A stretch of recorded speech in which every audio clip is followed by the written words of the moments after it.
supporting various units across the island. Such a beautiful shot there, Professor Shepherd. And, oftentimes we forget our history, but it was on October 20, 1969, that Jamaica as a nation first celebrated National Heroes Day 56 years later, and we're still doing it. And we're still doing it, and it is very important that we keep this up. And who knows, next year, the year after, we may have some more. Absolutely. But we're working on that. Indeed. And we are still continuing the celebration of those individuals who have fought for us and have paved the way for every Jamaican, and those who built the legacy we now enjoy, and their names are etched in history forever.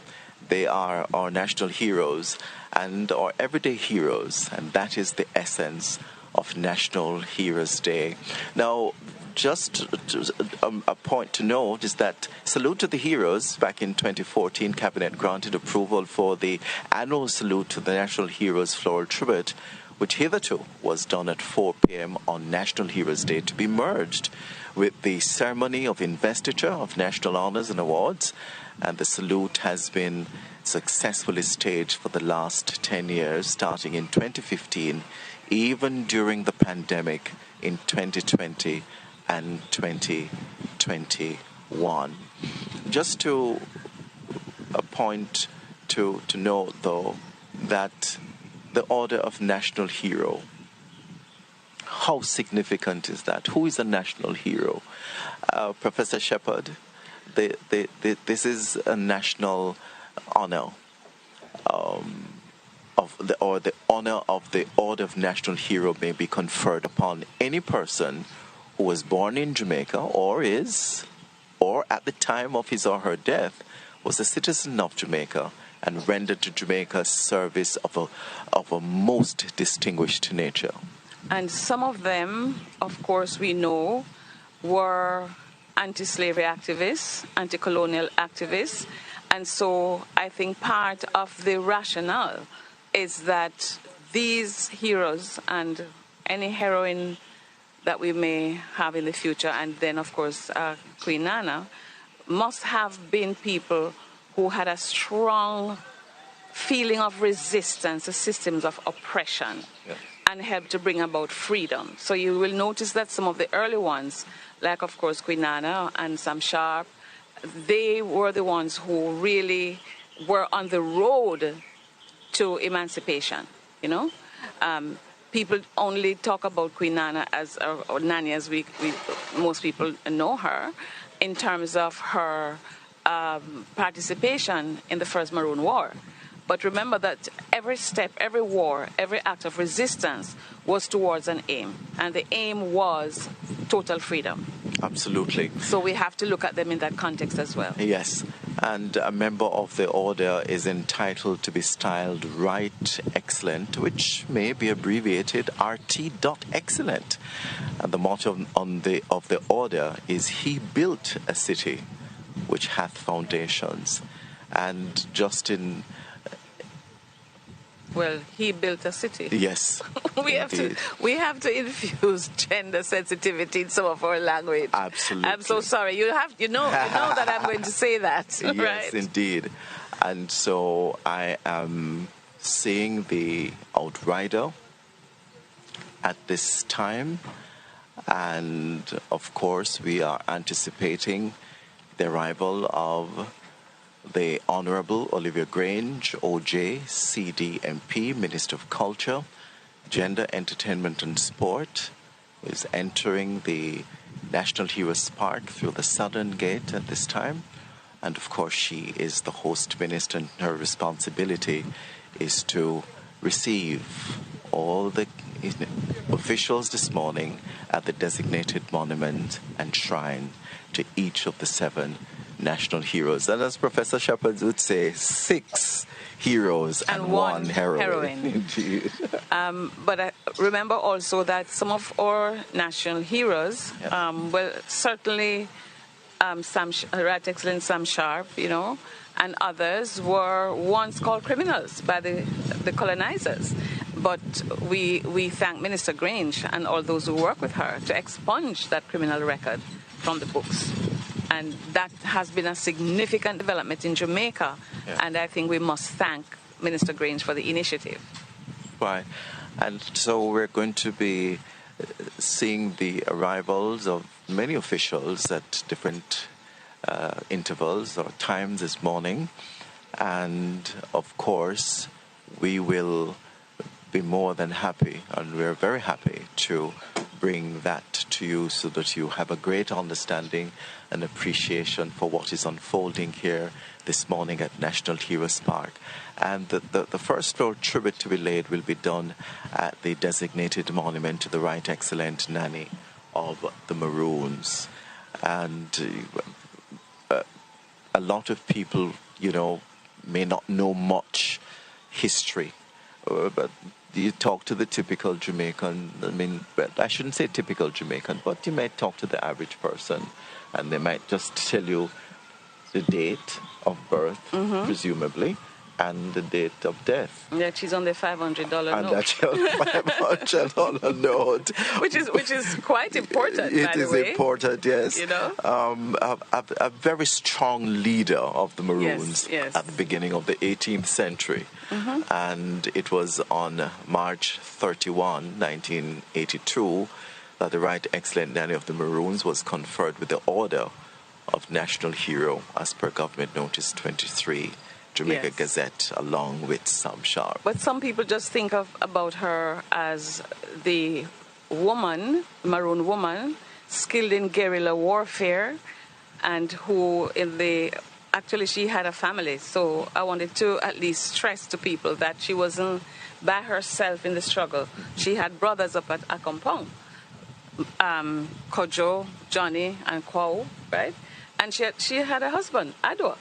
And oral history from the Maroons and also our academics tell us that she may have had a sister and that her name may have been Sarah. She came from Ghana, and as you say, she was, very skilled. She was very passionate about the fight for freedom. So this is what we need to stress. And killed in 1733, born in 1686. Right. And so this is the expected arrival of the Minister, the Honourable Olivia Grange, OJ, CD, MP, the Minister of Culture, Gender, Entertainment and Sport, the Host Minister this morning, who is tasked with the responsibility, as always, to welcome each official and exchange pleasantries. And so, upon laying their floral tribute, they will now make their way to King's House. After this is over Absolutely. today. And it's so, interesting to have that following this. Yes. Because in a sense, there are different types of heroes and heroines, Absolutely. So you start with the original ones, and then you look at those in our society who are really carrying on the mission in various ways, wherever they are placed. And I want to congratulate everyone who is receiving a national honor today. Absolutely. And so we need to, all right, and we see the door opener, and Minister Grange is greeted by the protocol officer. In all her ceremonial quite loveliness. resplendent as always. And she's exchanging pleasantries there. And we actually, in that very same shot, is the JCF tribute bearer. And the Minister, I believe, is now standing at the monument to the Right Excellent Nanny of the Maroons. Yes. And we must remind everyone that her uncompromising stance against a brutal regime of chattel enslavement led her to become a Maroon leader for village Nanny Town in the parish of Portland, Jamaica, during the 18th century. Absolutely. And the original Nanny Town was destroyed by the British in 1734, and Maroons resorted to Moore Town or New Nanny Town. And do you know she got a land grant of 500 acres, and people can go to the Jamaica archives to see the land grant. And we thank our Professor Mavis Campbell and, of course, other historians, Bev Carey and others, who are bringing all of this to our attention and unearthing new data about Queen Anna. Absolutely. And His Worship, the Mayor Councillor Andrew Swaby, JP, Mayor of Kingston, will now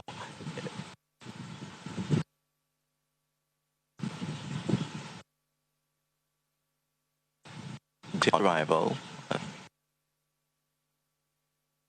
in the range, and he has arrived, and we are seeing the door opener, and His Worship the Mayor is greeted by the Minister, and of course exchanging pleasantries there, and they will make their way over to the designated monument to the right, excellent Nanny of the Maroons, for the floral tribute to be laid. They are led by the protocol officer, and immediately behind Minister Grange and His Worship, the Mayor Councillor Andrew Swaby, is the JCF tribute bearer.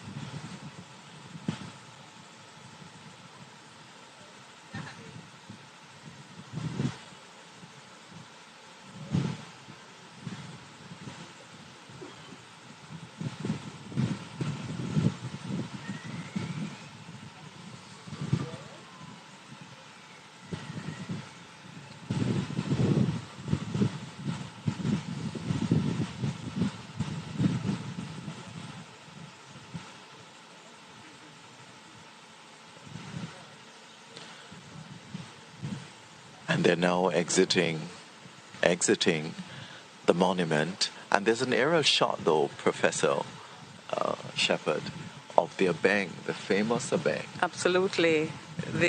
Before cell phone. Yeah. It was the way of communicating, and the Maroons used it very well. And let me remind, especially our children, that Maroons were Africans who escaped the oppressive plantations and the brutal enslavers and formed independent communities, mostly in the mountainous areas. So we have quite a few, Accompong, yes, the New Nannytown or Moortown, and of course Charlestown and others. And I want our children not to read the books that tell them that, Maroons mean wild and untamed people running about in the bush without aim. Actually, the word came from the Taino word meaning like an arrow, like a flying arrow. So that's new information for them. Right. And of course, His Worship, the Mayor Councillor Andrew Swaby, will now depart the National Heroes Park and make his way to King's House. Minister Grange, the next time you see her, will be welcoming the Honourable Mr. Justice Brian Sykes, OJ, CD, Chief Justice.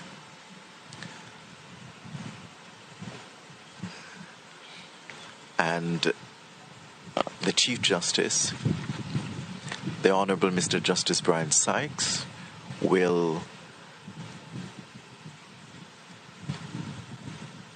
be joining the Minister or arriving at the designated monument to the Right Excellent Samuel Sharp. And of course, he was regarded as a martyr's defiant stand, a martyr who had a defiant stand, and has been described as many as an emblematic figure in Jamaica's struggle for freedom, and once proclaimed, "I would rather die upon yonder gallows than live in slavery." Very powerful words, though. Very powerful words. Professor. Yes, and we call him Right Excellent Samuel Sharp today, and of course, some people call him Sam Sharp or Daddy Sharp. He was born in 1801 to an enslaved mother, Mimba. He was enslaved on about 3 properties in Jamaica: Croydon, near Catadupa, owned by T.G. Gray, a guest house called Stag on Strand Street, and Cooper's Hill in Mobay. So he became a deacon in the Birchhill Baptist Church. And he had a daughter, Ruba, with Nyambi from Content Estate. And his interpretation of Christianity embraced the ideology of freedom, not chattel enslavement, and the brutality he saw all around him. In fact, from his jail cell, he wrote to the British Parliament, setting out the conditions of enslavement, and guess justifying why he had to fight for freedom, or to lead an army to fight for freedom. It wasn't a buck-up, unplanned. This is what some people are told. It was planned. He had an army, he had lieutenants, and they had numbered plantations in the order in which they should be burnt.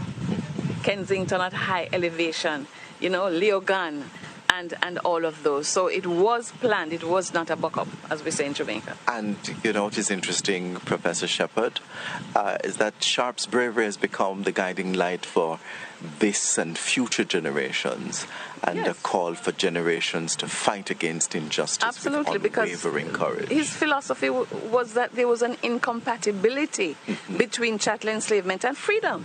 And this is what caused him to lead the war. Right. And he was the last to be hanged, of course. And so we're witnessing now the arrival of the Honorable Mr. Justice Brian Sykes, OJ, CD, Chief Justice, as he enters the National Heroes Park, as all officials will be doing through the Southern Gate. And he will now, he has taken the left turn at the cenotaph, and we'll talk a little bit more about the cenotaph and its importance. Well, we did that at the opening, but no problem in a reminder for those who are tuning in to our broadcast this morning and at this time. And the minister is having conversation there with the executive director of the JCDC, Mr. Lenford Salmon, and we are going to be seeing the minister welcoming the Honorable Mr. Justice Brian Sykes, OJCD Chief Justice.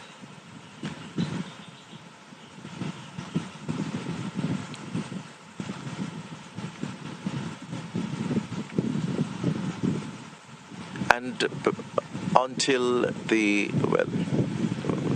he's greeted by the minister at this point,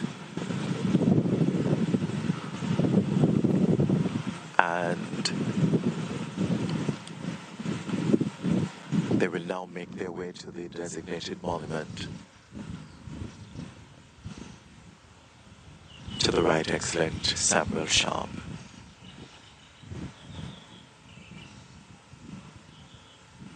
And as they make their way, we are Good morning, witnessing the ladies and dialogue gentlemen. between It is with distinct the Honorable pleasure that I Mr. Justice welcome Brian you, Sykes, distinguished guests, JCD all, Chief to the Justice, ceremony. and the JCF tribute bearer. And he's honoring Sharp in his African garb. Absolutely.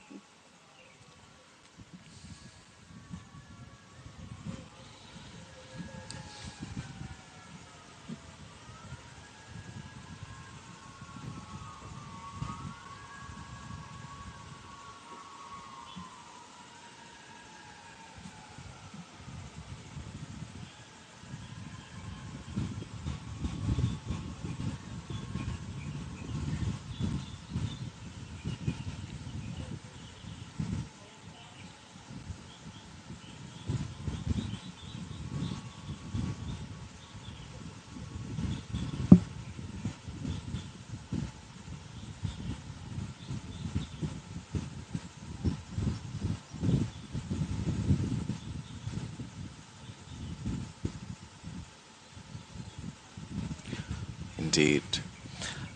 And Samuel Sharp, Yes. as they exit that monument, and the Chief Justice will part the environs of National Heroes Park. Can I just say quickly, To King's Adrian, House, yes. that this was not a passive resistance, and it was, as people keep writing about, and it wasn't unplanned. You know, he carried a gun, by the way, Sam Sharp. We have evidence, we have documents of this war. And, you know, he had an inner core of men around him, and they helped to launch that war. And in fact, Linton, one of his lieutenants, testified from his jail cell that they had been planning that war since the Argyle War of 1824. Our ancestors, it was one protracted war for freedom. And of course, Samuel Sharp was hanged on May 23, 1832. Yes, the last to be hanged. Yes. And, you know, but of course, we have to honor Sharp and the revolutionaries, because a year later, the Emancipation Act was passed. This is important. And in 1834, the Abolition Bill was passed by the British Parliament, and in 1838, slavery was abolished. End of apprenticeship. Yes. Scam called apprenticeship. Absolutely. Which And gave them £47 million as compensation, you know? Indeed.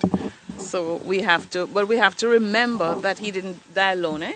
In Jamaica, we say one hand alone can't clap. So we have to remember those hanged with him: Eliza Whittingham, Jane Whittingham, Robert James, James Ennis, Davy Bernard, and so many more. It's interesting that you said that in Jamaica we say one hand can't clap. I heard something the other day, and I think I was in the same space as Minister Grange was when somebody said one finger can't kill lice. Never heard that one, I have to admit. But I want us to remember Yes. that there were heroes and heroines with him. You know, look how many people, and we have the list, you know, of the numbers of men and women punished, the majority executed, some deported, you know, Absolutely. and others flogged and imprisoned. Yes. We honor Sharp today. Right, Excellent Samuel Sharp.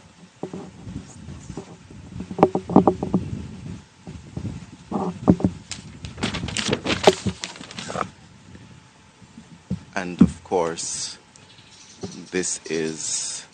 we're witnessing the arrival of Senator Charles Sinclair, CD, Deputy President of the Senate, representing Senator the Honorable Thomas Tavares Finson, OJ, CDKC, JP, President of the Senate, and the floral tribute being led by Senator Charles Sinclair, CD, Deputy President of the Senate, will be done at the designated monument to the Right Excellent Paul Bogle, a very interesting national hero. Absolutely. And I'm hoping that Bert Samuels will remount his play on the Morant Bay War. It was not a rebellion, it was a war. Paul Bogle was born free, by the way, to Cecilia Bogle, Yes. a free woman, about 1822. But Senator Charles Sinclair, CD, Deputy President of the Senate, representing the Honorable Thomas Tavares Finson, OJ, KC, JP, President of the Senate, being greeted by Minister Grange. And exchanging pleasantries, the protocol officer leads the way, and the JCF tribute bearer is in full view to hand that floral tribute to that beautiful floral arrangement to Senator Charles Sinclair.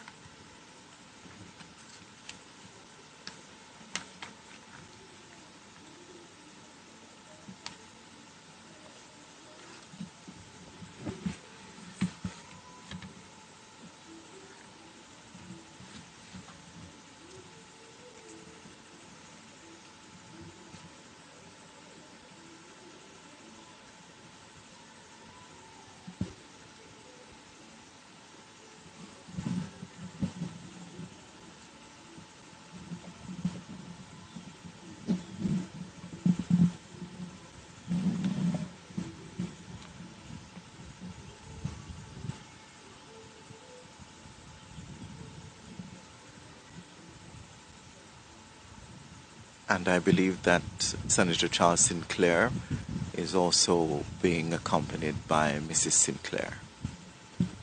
Yes.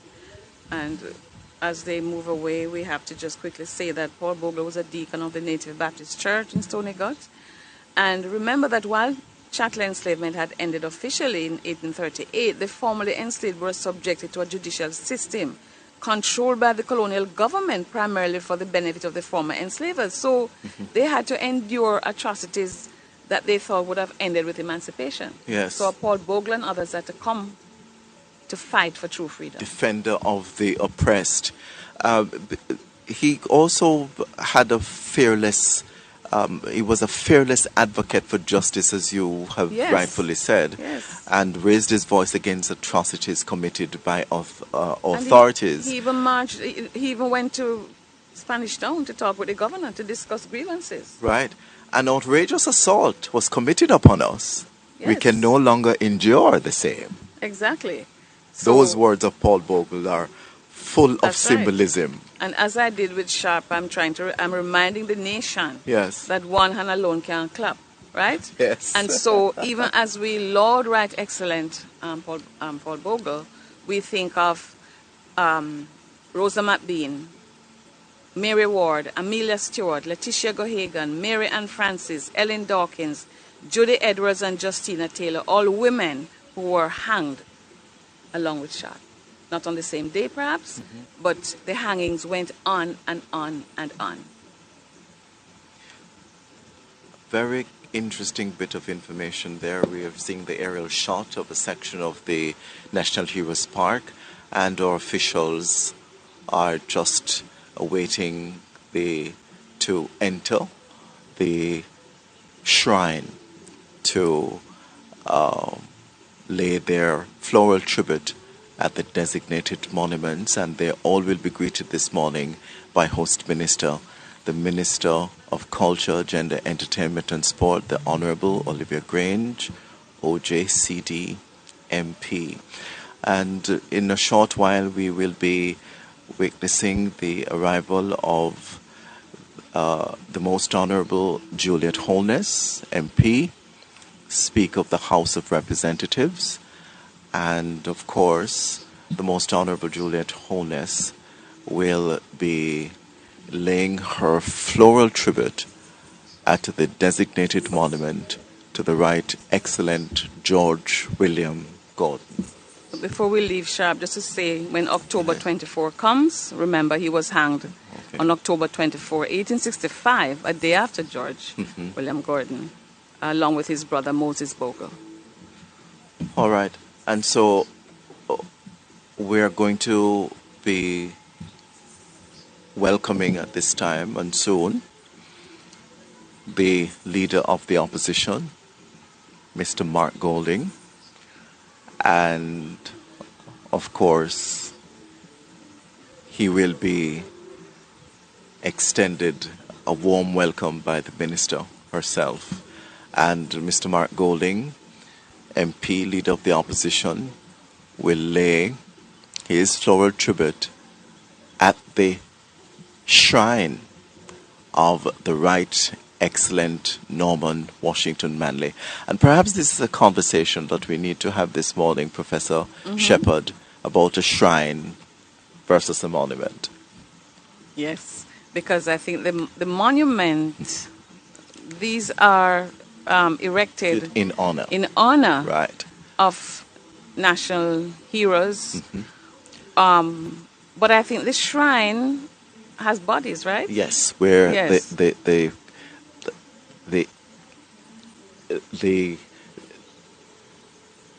body has been enshrined. Enshrined. Yes. Yes, yes. The body has been but enshrined. the monuments are in honor of. Yes. But they don't have Absolutely. bodies there. Right. Yes. So we're talking about monuments and shrines. We are absolutely talking about Yes, that. Indeed. yes. And of course, so there's the aerial shot of the entrance of the arrival of the leader of the opposition, Mr. Mark Golding, MP. Floral tribute will be laid at the shrine of the Right Excellent Norman Washington Manley. And of course, the leader of the opposition will also be greeted by the host minister, Minister Grange, this morning. Door opener will do the honors as he exits the vehicle. He's greeted by the protocol officer, who will now escort the leader of the opposition over to greet the minister. And of course, they exchange words of goodness, of kindness, and respect. And they now make their way to the shrine of the Right Excellent Norman Washington Manley.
The 2025 ceremony of investiture.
Advance. Right. Turn.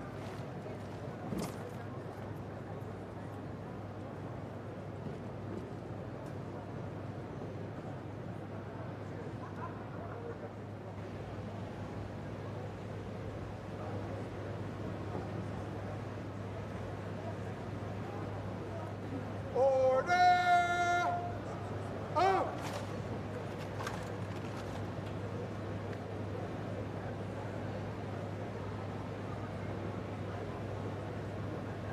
Good morning and welcome to the 2025 ceremony of investiture and presentation of national honors and awards.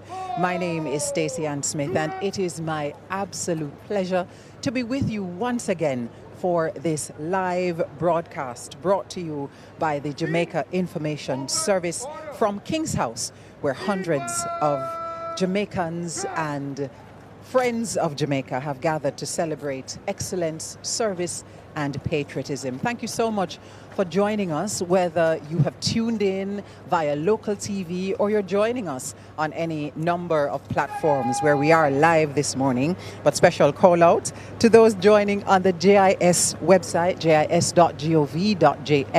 or those on pbcjamaica.org.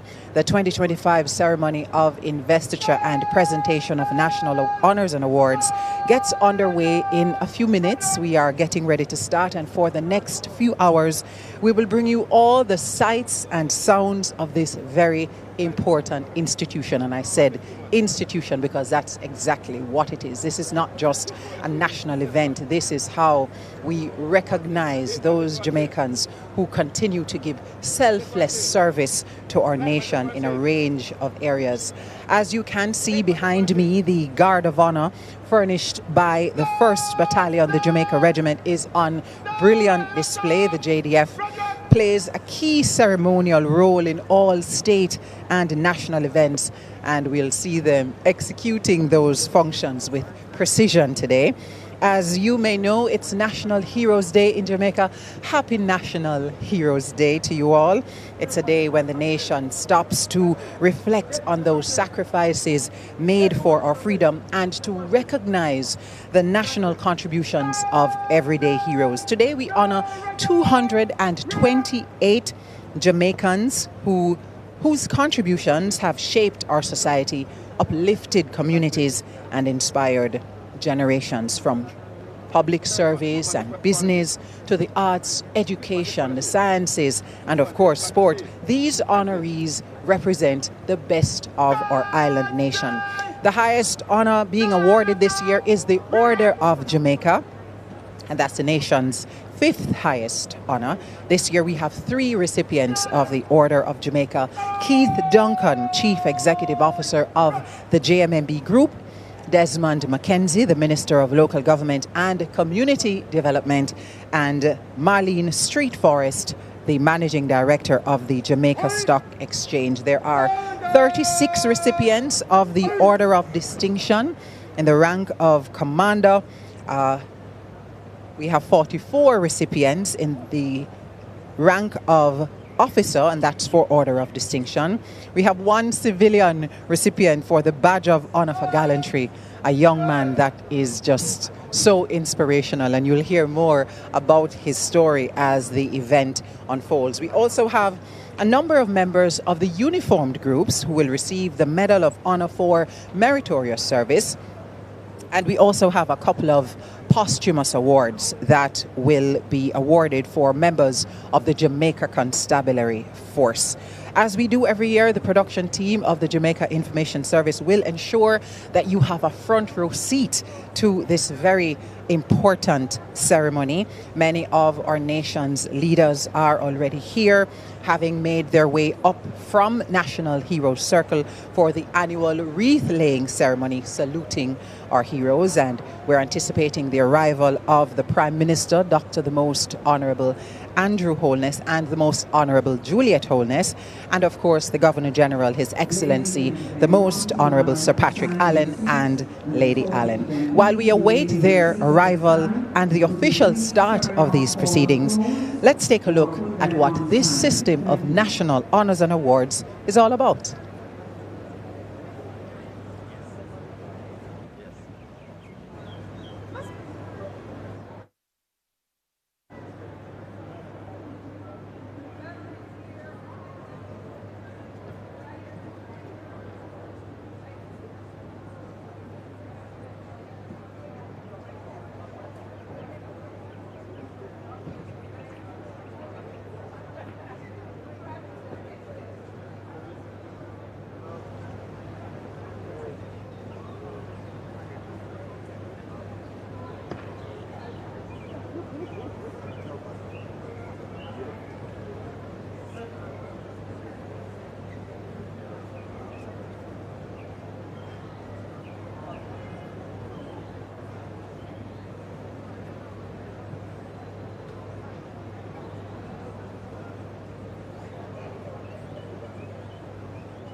Ladies and gentlemen, may I ask you to take your seats at this time, please?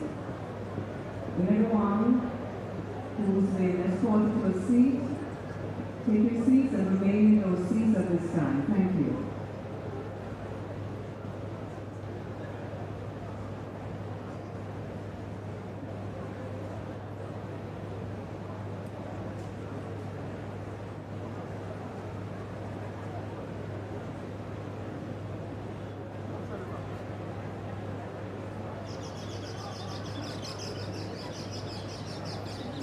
It's the 2025 ceremony of investiture and presentation of national honors and awards, coming to you live from the lawns of King's House in St. Andrew, Jamaica. Good morning once again if you are just joining our broadcast. My name is Stacey Ann Smith, and I'll be taking you through this very important ceremony, which will honor 228 persons who have served this country well. You will hear the voice of accomplished broadcaster and communications practitioner Faye Ellington, who is today's orator. And on your screen, you will see sign language interpreter Antoinette Aiken. At this time, Vice Admiral Antoinette Weems-Gorman, Commander of the Order of Distinction, Aide-de-Camp, and Justice of the Peace has arrived. The Guard of Honor will be brought to attention by Vice Admiral Antoinette Weems Gorman, and she will receive a sword salute from the Guard Commander.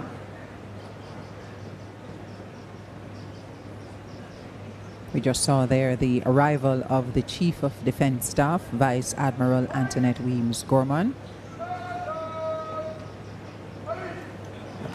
And she has received a sword salute. We're now anticipating the arrival of the Prime Minister and Mrs. Holness.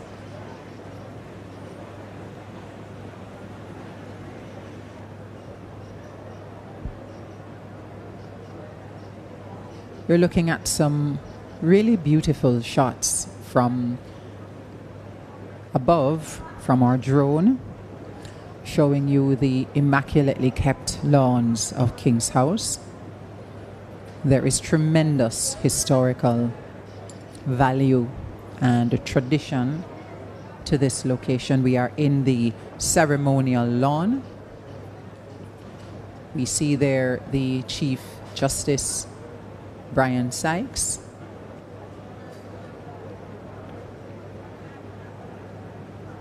Making his way to his seat.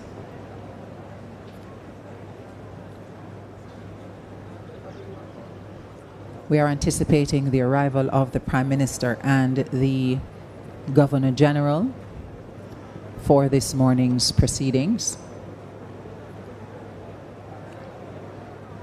We see there the Minister of Education,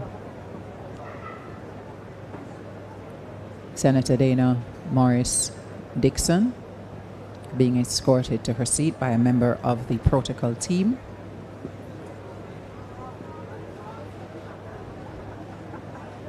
These national honors and awards this year will recognize, through the presentation of awards, to 143 civilians and 85 members of the uniformed groups. We have 3 recipients of the Order of Jamaica, 36 recipients of the Order of Distinction in the rank of Commander, 44 recipients of the Order of Distinction in the rank of Officer. We have 1 Badge of Honor for Gallantry. 29 persons will receive the Badge of Honor for Meritorious Service, and we have 30 recipients for the Badge of Honor for Long Service.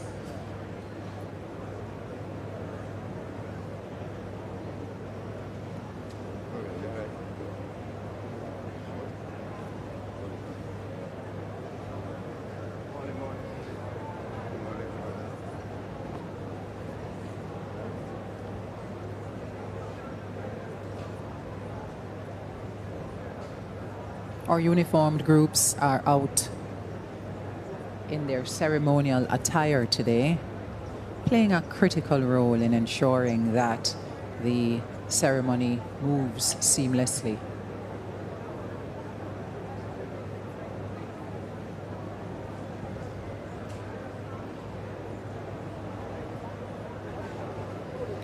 You're looking at the top of your screen there at the Guard of Honor, which is furnished by the 1st Battalion, the Jamaica Regiment, under the command of Acting Commanding Officer Major Andres Pierce.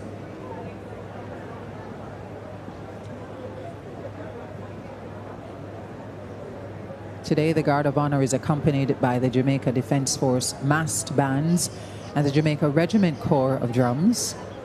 The Jamaica Defence Force mass bands is under the baton of Captain Rafael Salazar.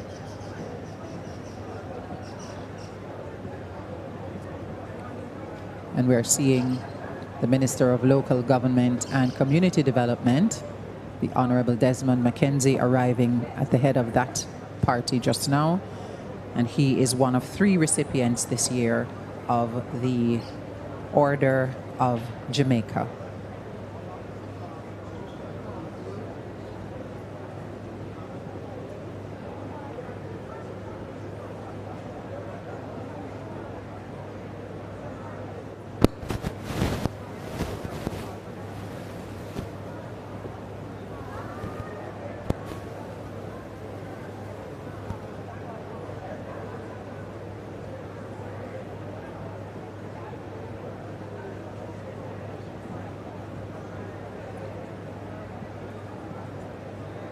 Many of our nation's leaders are here, as well as members of the diplomatic corps.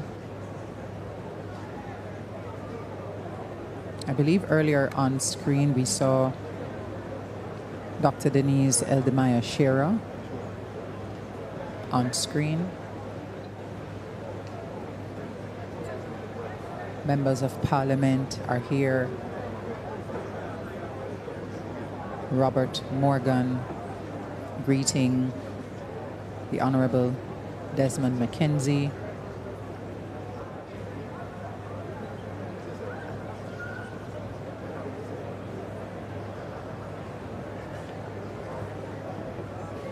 Beautiful shots there from the team.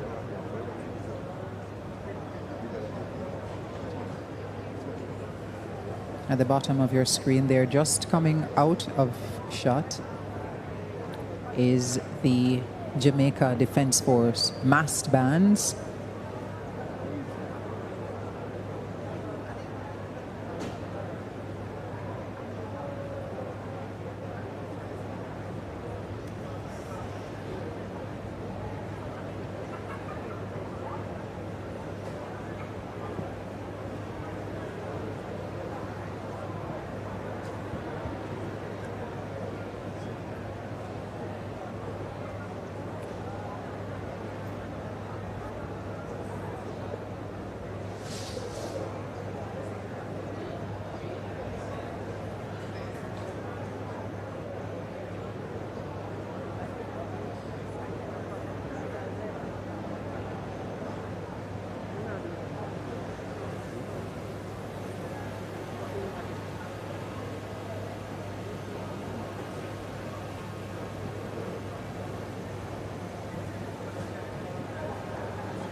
Ladies and gentlemen, I'm just reminding you, please take your seats. We are preparing for the arrival of the Prime Minister, and after that, the arrival of their excellencies. We are asking you to take your seats at this time. Moving around is going to be problematic if you are doing so now.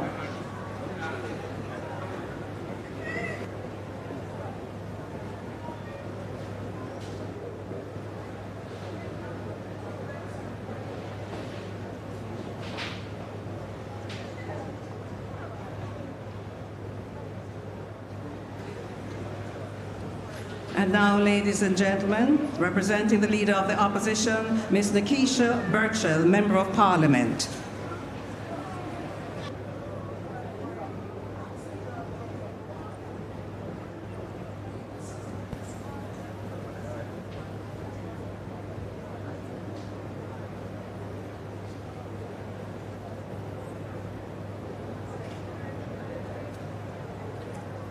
The beauty of today's ceremony is undeniable, not just because of how picturesque the location is, this property is, but also because of what it represents for us as a nation. To be able to recognize men and women, some of whom have given the ultimate sacrifice to save others, to support their communities, to advance medicine, science, sport.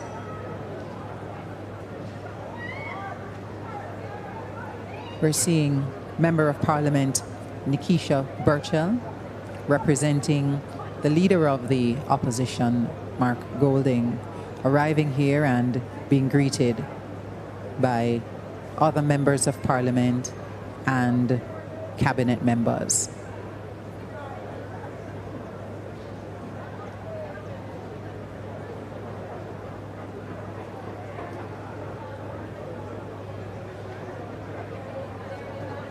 The protocol teams of the Office of the Prime Minister, supported by members of the Jamaica Information Service, are very busy today, ensuring that guests are seated properly and that the event conforms to appropriate protocol. On the left of your screen, just out of shot, we saw Ambassador Sandra Grant Griffiths, who is head of state protocol. Here she is back in frame. No doubt trying to ensure that our esteemed guests are seated properly ahead of the arrival of the Prime Minister and the Governor General.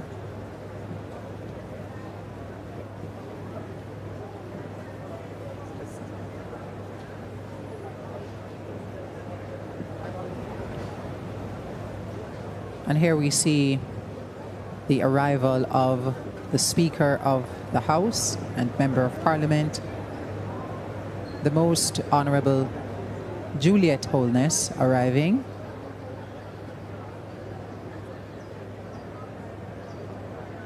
And being greeted by other key leaders. The Speaker of the House of Representatives, Mrs. Juliet Holness, the Most Honourable Mrs. Juliet Holness has arrived.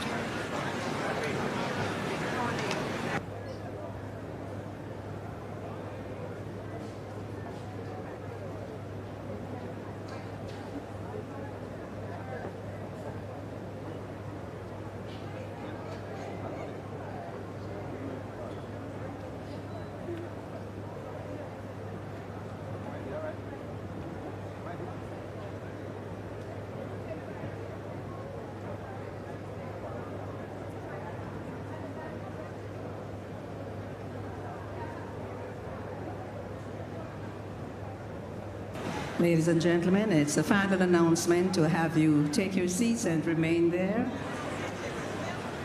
as we prepare for the arrival of the Prime Minister and then their Excellencies.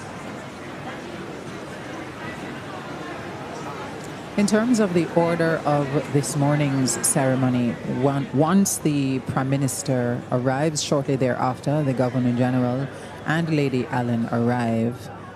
And once they do, the ceremony officially begins.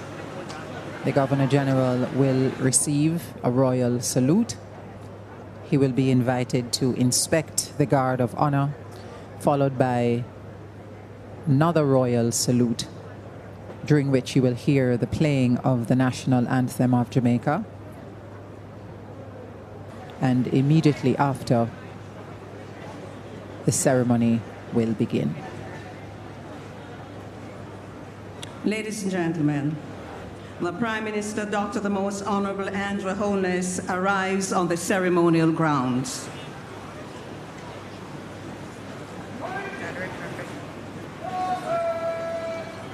The Prime Minister. The Prime Minister is escorted by Vice Admiral Antoinette Weems Gorman to the saluting dais, where he'll be accorded a general salute.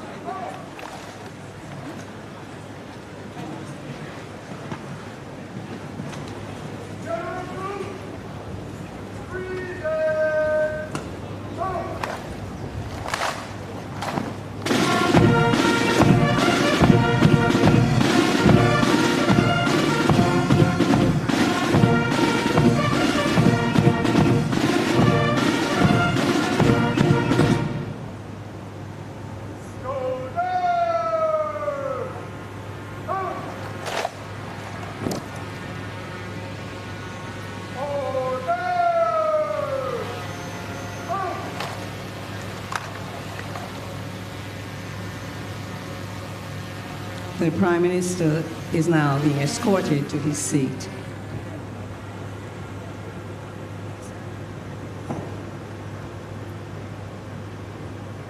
The Chief of Defence Staff escorts the Prime Minister to his seat, along with the Chief of State Protocol, Ambassador Sandra Grant Griffiths.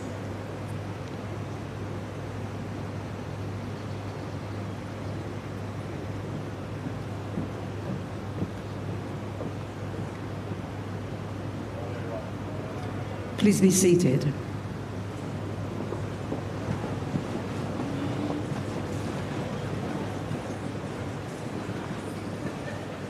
Ladies and gentlemen, their excellencies will arrive shortly.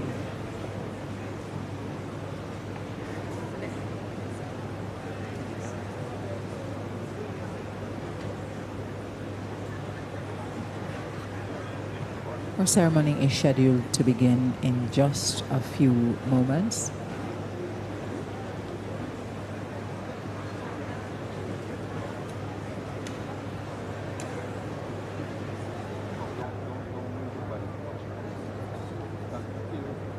In case you are just joining us, this is the 2025 ceremony of investiture and presentation of national honors and awards, coming to you live from King's House in the capital of Jamaica. It is a brilliant and beautiful Monday morning, Heroes Day here in Jamaica, where we gather every year to recognize, to celebrate, to salute Jamaicans who have given great service to this nation in a range of disciplines. Those in the public sector, private sector, business, the arts, sport, medicine. This year we recognize the service of 228 individuals. 143 of those are civilians and 85 members of the uniformed groups. The Jamaica Defense Force, the Jamaica Constabulary Force, the Department of Correctional Services, and the Jamaica Fire Brigade. Among them, we will have awards for gallantry. There is one particular young man who I know will inspire many others. You'll hear more about that later on.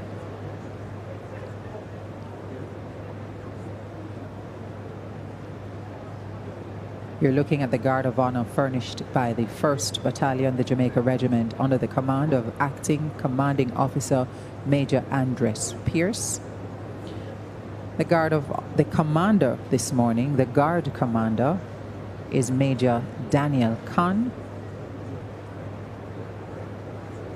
And he will have a key role to play as soon as the Governor General arrives.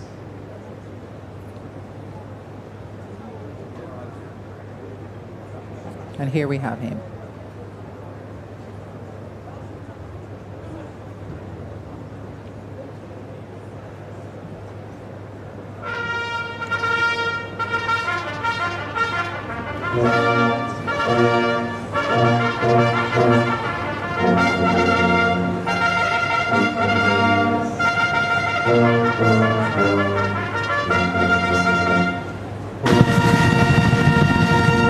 Ladies and gentlemen, please stand for the arrival of His Excellency the Governor General, the Most Honorable Sir Patrick Allen, Member of the Order of the Nation, Knight Grand Cross of the Most Distinguished Order of St. Michael and St. George, Commander of the Order of Distinction, Knight of Grace of the Most Venerable Order of the Hospital of St. John of Jerusalem, and the Most Honorable Lady Allen. Lady Allen has been formally accompanied by the Commissioner of Police, Dr. Kevin Blake, and is escorted to her seat by the Chief of State Protocol. The Governor General is escorted to the saluting dais by the Chief of Defense Staff.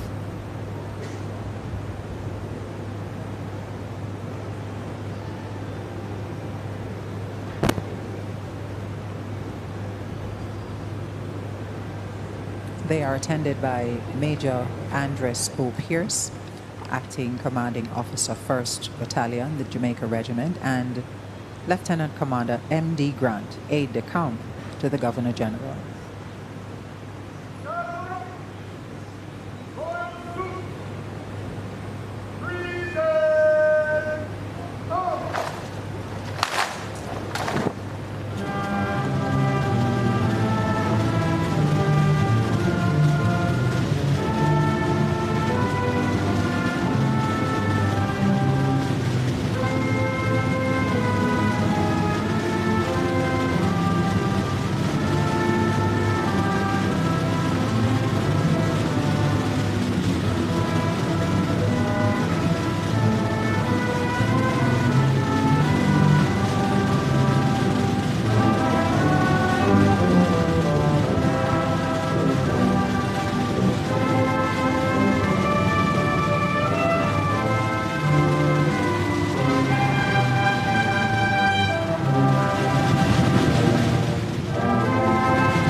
And during that royal salute, you saw the color ensigns, those two officers out front, performing an activity referenced as the sweeping of the King's colors. And here, Guard Commander Major Daniel Khan invites the Governor General to inspect the Guard of Honor with this invitation. Your Excellency, the Guard of Honor furnished by the Jamaica Regiment in open order with bayonets fixed, awaiting your inspection, sir.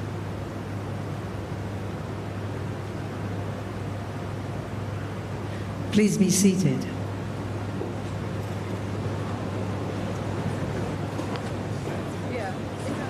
The military band's musical rendition for the inspection of the Guard of Honor is Lignum Vitae, arranged by the late Major retired Joseph Williams.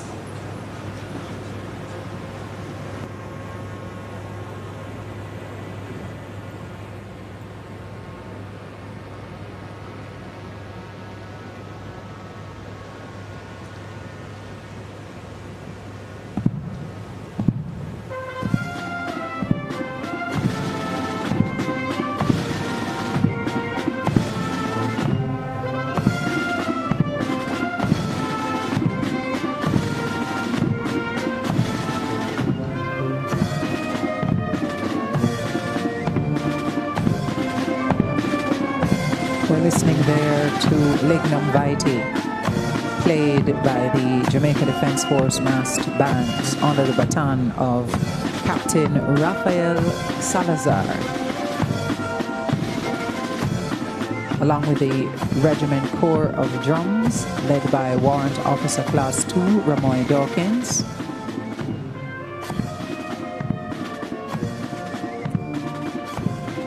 Bandmaster this morning is Warrant Officer Class 1, Gregory Nicholson.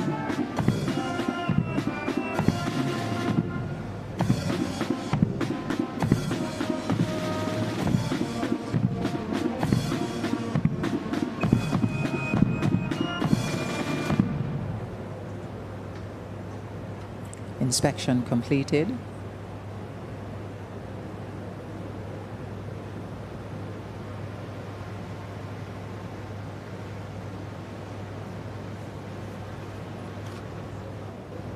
The Governor General returns to the saluting dais, where he will receive. Ladies and gentlemen, please stand for the royal salute.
The Guard of Honor will now leave the ceremonial area. Please be seated.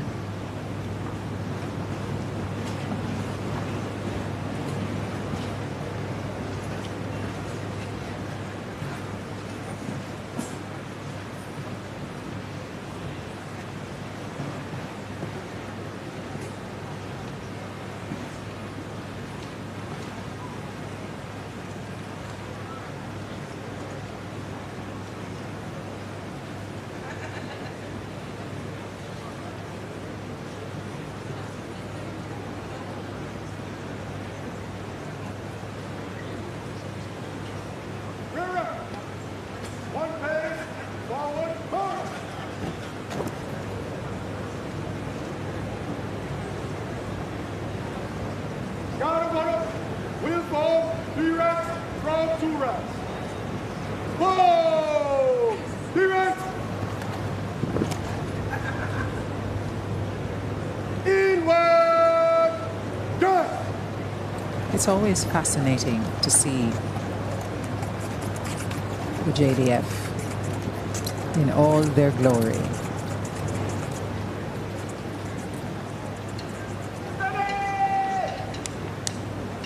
They practice these exercises over and over again. We saw them at rehearsals, making sure that every movement is done with precision,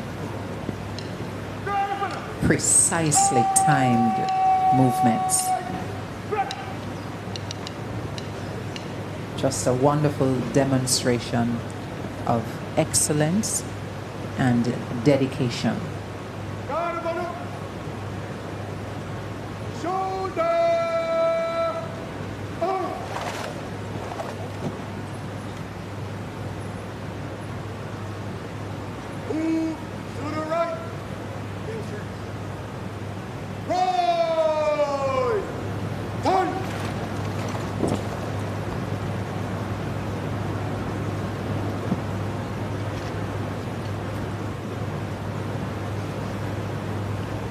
The Guard Commander will now lead as the Guard of Honor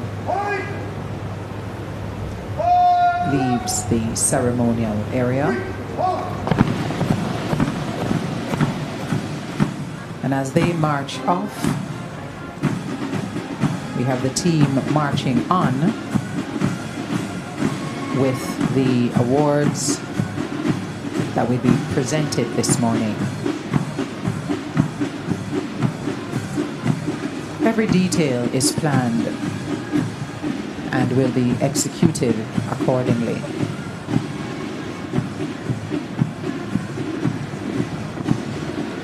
Once the Guard of Honor leaves the ceremonial area,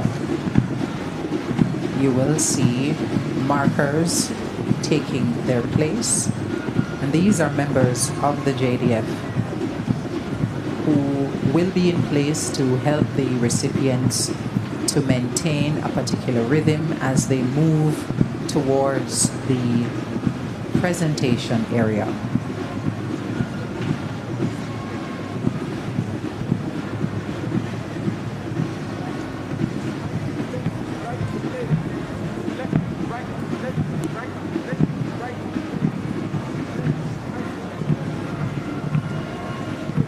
Look at that precision.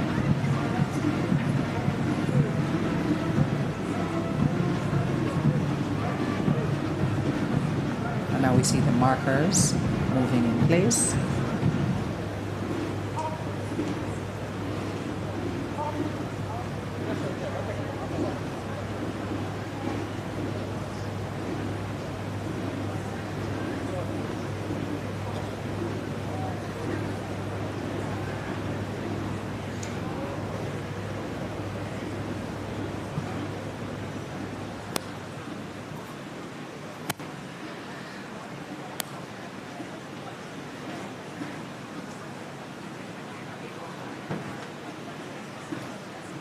The highest honor that will be presented this morning is the Order of Jamaica.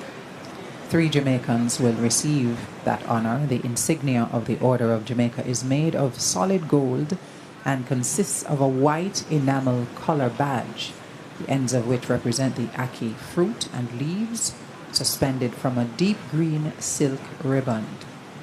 The center shows the state arms of Jamaica against a gold background, and this is surrounded by the gold-lettered motto of the order on green enamel.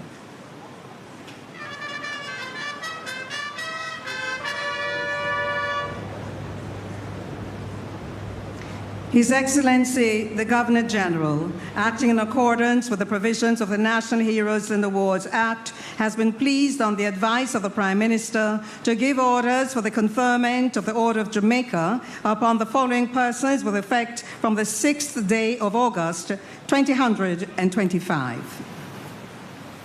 Mr. Keith Patrice Duncan, Commander of the Order of Distinction for exceptional service in the field of finance, business, and social development. Keith Duncan is the Chief Executive Officer of the JMMB Group, one of the Caribbean's largest financial groups. Over the years, he has shown unwavering commitment to Jamaica's overall development. Mr. Duncan served as chairman of the Economic Program Oversight Committee, EPOC, which monitored the implementation of Jamaica's economic reform measures, and now chairs its successor, the Fiscal Commission Advisory Committee. Mr. Duncan recently was appointed a government senator.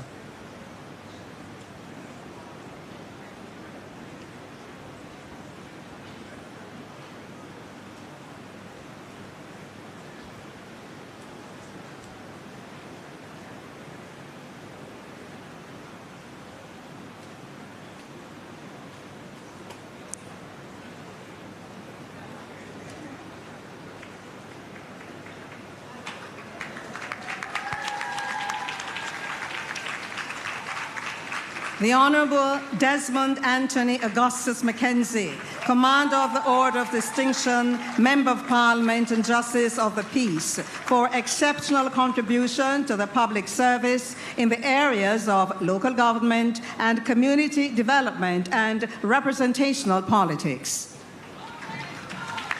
The Honourable Desmond Mackenzie is the Minister of Local Government and Community Development and one of Jamaica's longest-serving career politicians. He has the distinction of being one of the few politicians to serve in both the upper and lower houses of Parliament. Mr. Mackenzie's political career began as a councillor for the Denham Town Division in 1977. He became mayor of the Kingston and St. Andrew Corporation in 2003 and served until 2011 when he was elected Member of Parliament for the constituency of Kingston Western. Outside of politics, he has a deep love for music and moonlights as a disc jockey in his spare time.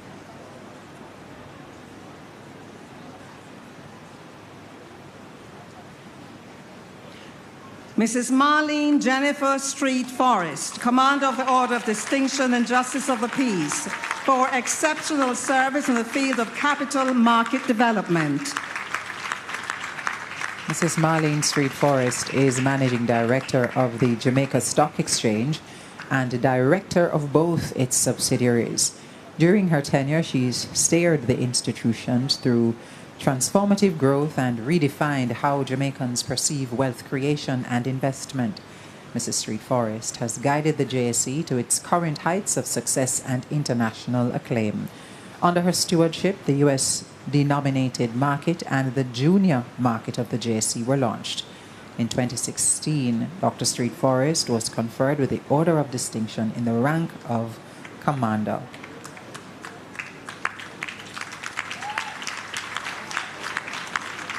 And now, the Order of Distinction in the rank of Commander. His Excellency the Governor General, acting in accordance with the provisions of the National Honours and Awards Act, has been pleased, on the advice of the Prime Minister, to give orders for the conferment of the Order of Distinction upon the following persons with effect from the 6th day of August, 2025. For appointment as members of the Order of Distinction in the rank of Commander: Mrs. Marlene Althea Elizabeth Aldred, King's Counsel, for contribution to the public service, in particular, constitutional and legislative affairs.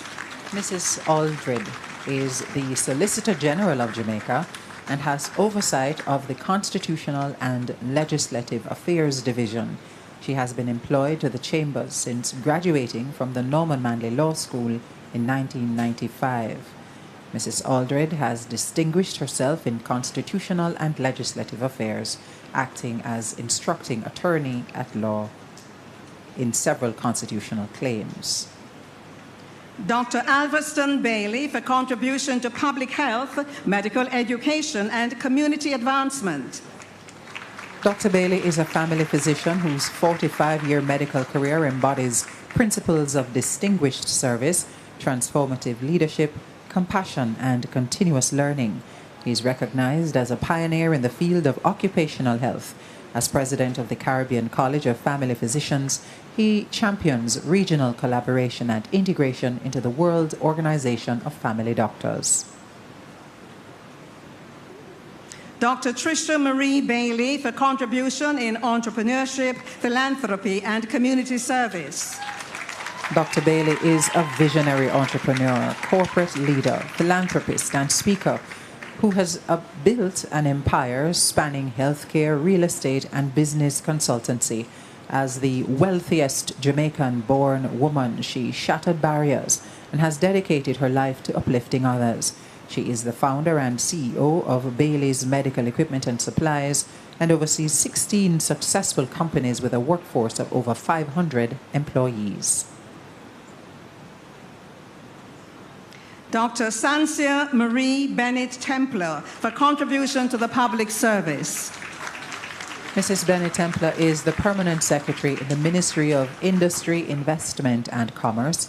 She has over 35 years of executive management service in the public and private sectors in Jamaica and has been a driving force behind many national developments. She served as Permanent Secretary in the Ministry of Health, the Office of the Prime Minister, and the Ministry of Justice. Mr. Ewan Andre Blake for contribution to athletics in the area of track and field and for philanthropy. Johan Blake. I am a dreamer. That is why I dream big. This is the mantra of superstar athlete and the second fastest man in history over the 100 and 200 meters.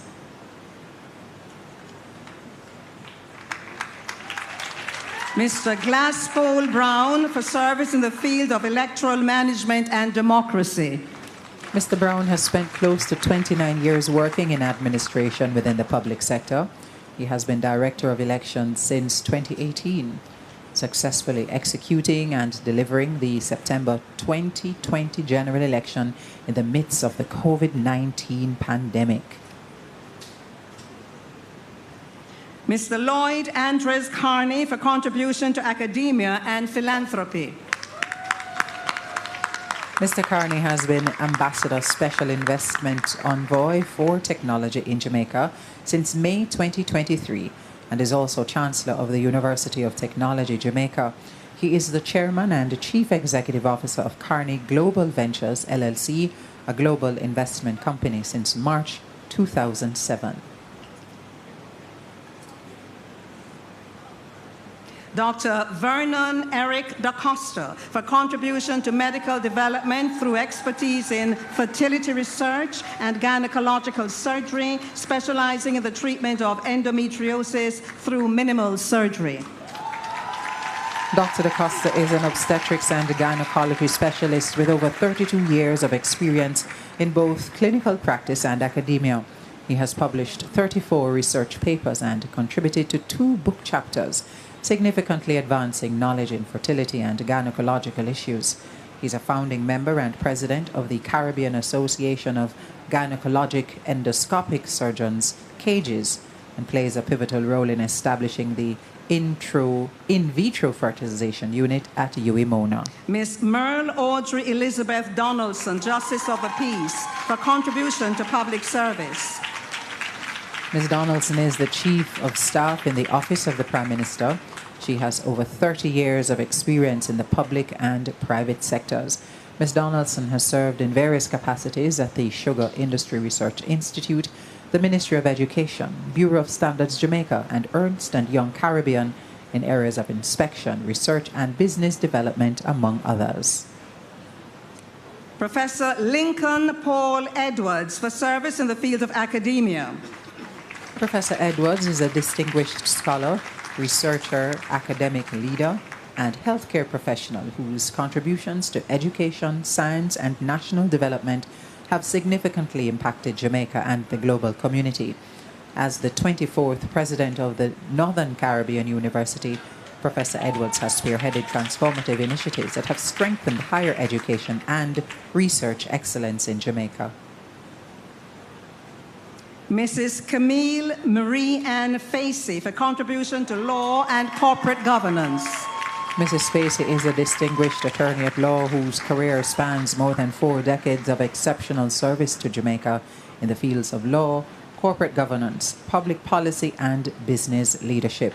She has held senior management positions such as Regional Vice President, Senior Vice President, General Counsel, and Corporate Secretary in various publicly traded companies in the financial and telecoms sectors.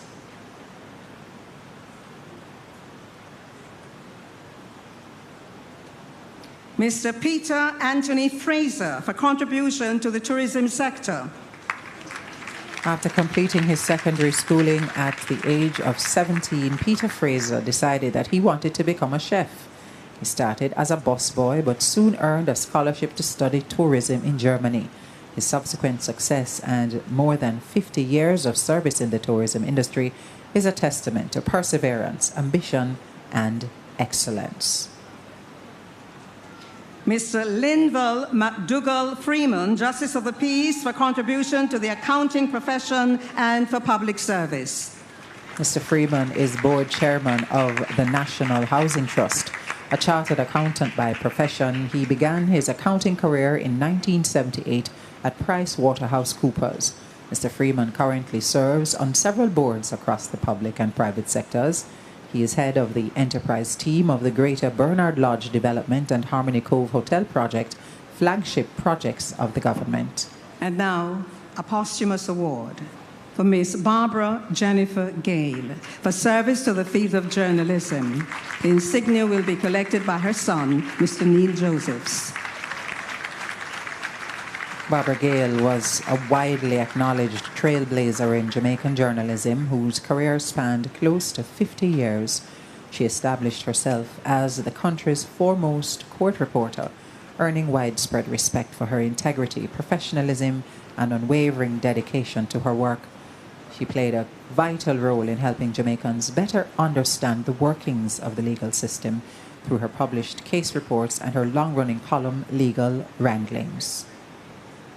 Miss Judith Anne-Marie Grant for contribution to the legal profession and the public service. Judith Grant is an accomplished attorney at law with over 25 years of experience in the legal field. Her career began in 1997 as a judicial clerk at the Court of Appeal, and a year later she transitioned to the office of the Parliamentary Counsel, where she embarked on her specialization in legislative drafting. She was appointed Chief Parliamentary Counsel in March 2019. Mr. Elias Abraham Issa for service in the field of tourism. Elias Lee Issa is chairman of Issa Hotels and Resorts. However, he's best known to many Jamaicans as the founder of the iconic Lee's Fifth Avenue department store on Compton Spring Road. Mr. Issa expanded into tourism in 1990 with the opening of Swept Away Resorts in Negril. He later acquired majority ownership of House of Issa Limited, owners of Couples Ochereas.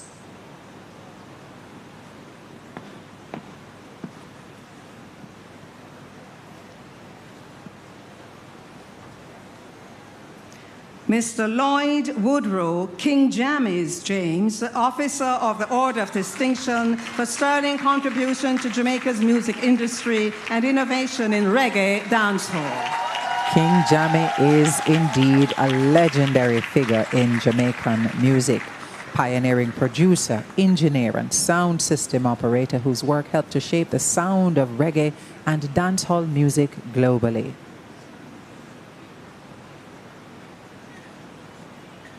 The Honourable Mr. Justice Kissock Christopher St. Elmo Leng for outstanding service to the judiciary of Jamaica. The Honourable Mr. Justice Leng has served with distinction for over 3 decades.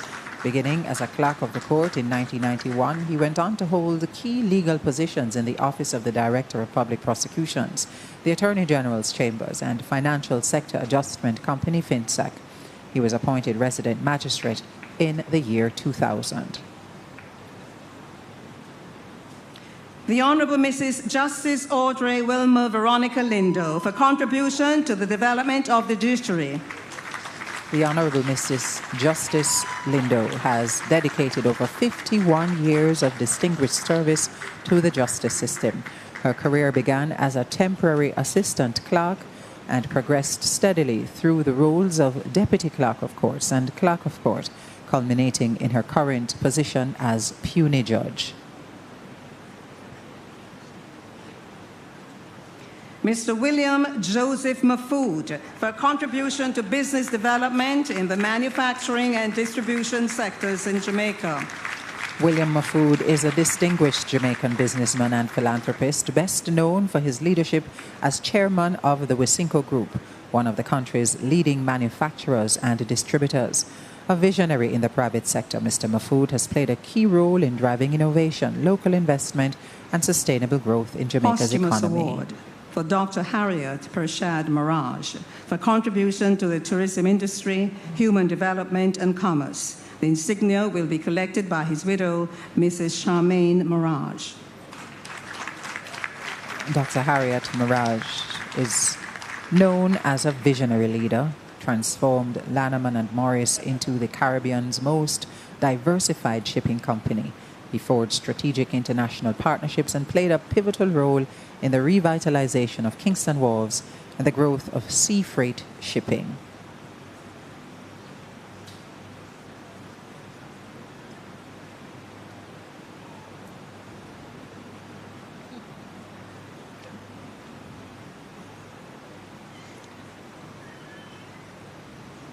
Mr. Peter Charles McConnell, Justice of the Peace, for service in the field of entrepreneurship and for philanthropy and community service. Peter McConnell is the Managing Director of Tradewind Citrus Limited and Chairman of Worthy Park Estates Limited. He has strategically led Tradewind Citrus towards expansion and household prominence for the past 24 years, anchoring his decisions in safeguarding the nation's food security by offering Jamaican options to reduce imports. Mr. Jag Mehta, for service in the field of tourism. Mr. Mehta, originally from Lahore, India, made Jamaica his home in 1972 when he was appointed General Manager of the Jamaica Hilton. He later served as Managing Director of National Hotels and Properties, a subsidiary of the Urban Development Corporation, where he managed 14 government-owned hotels from 1977 to 1980.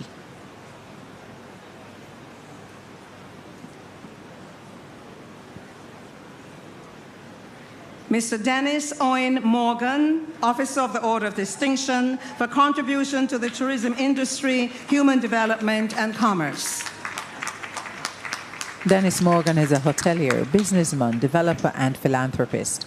He's owner of the all-inclusive Sea Garden Beach Resorts in Montego Bay, St. James, and founder and president of Sun Holiday Travel and Tours Limited, one of the oldest ground transportation companies in the tourism industry. His Honor, Mr. Owen Lloyd Parkin, for contribution to the development of the judiciary. The insignia will be collected by his son, Mr. Dwayne Parkin. With a remarkable career spanning 6 decades, His Honor Mr. Owen Parkin has served the people of Jamaica with unwavering dedication, distinction, and grace. His journey in the justice system began humbly in 1952. Mrs. Pauline Pamela Reed, for service in the field of education and community development. Mrs. Pauline Reed was the pioneering principal of Holland High School in Trelawney, where she laid the groundwork for lasting transformation. She later led the Ministry of Education's successful transition of Nakalva Agricultural School into the now Nakalva Polytechnic College. She continues to provide visionary leadership in the sector as she continues to serve as a Quality Assurance Officer at the Hart NSTA Trust and a lecturer in the LIFT program. Mrs. Alcyon Marie Roach Wilson, Officer of the Order of Distinction, for contribution to national development in the social and economic sectors, particularly in the areas of education, technology, and healthcare capacity building. Mrs. Roach Wilson was unable to attend this morning. Mr. Al Jesse Robinson, for outstanding contribution to business, broadcasting, and philanthropy. Al Robinson is one of Jamaica's youngest media moguls. As Chief Executive Officer of Cornwall Broadcasting Company, he leads one of the island's largest and most innovative media entities, home to Mellow TV, Mellow FM, Energy FM, and Rhythm FM. Under his visionary leadership, the company has become a vital platform for cultural expression, reaching audiences across Jamaica and the diaspora. Miss Olive Senior, for outstanding service and contribution to the field of literary arts, unable to attend today. Mrs. Emily Melanie Shields, née Crooks, for contribution to journalism and legal advocacy. Attorney at law, broadcaster, and academic, Emily Shields has distinguished herself as a fearless advocate, incisive communicator, and nation builder. With over 2 decades of service in media, she has informed and empowered Jamaicans through programs such as Hotline on RJR 94 FM and Nationwide This Morning on Nationwide 90 FM. She is a proud Westmoreland native and former head girl at Manning's High School.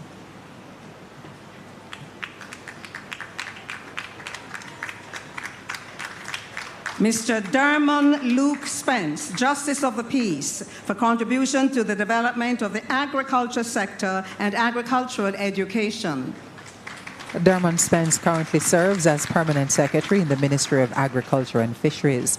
He was previously the Acting Permanent Secretary in the Ministry of Industry, Investment and Commerce, Agriculture and Fisheries in 2019.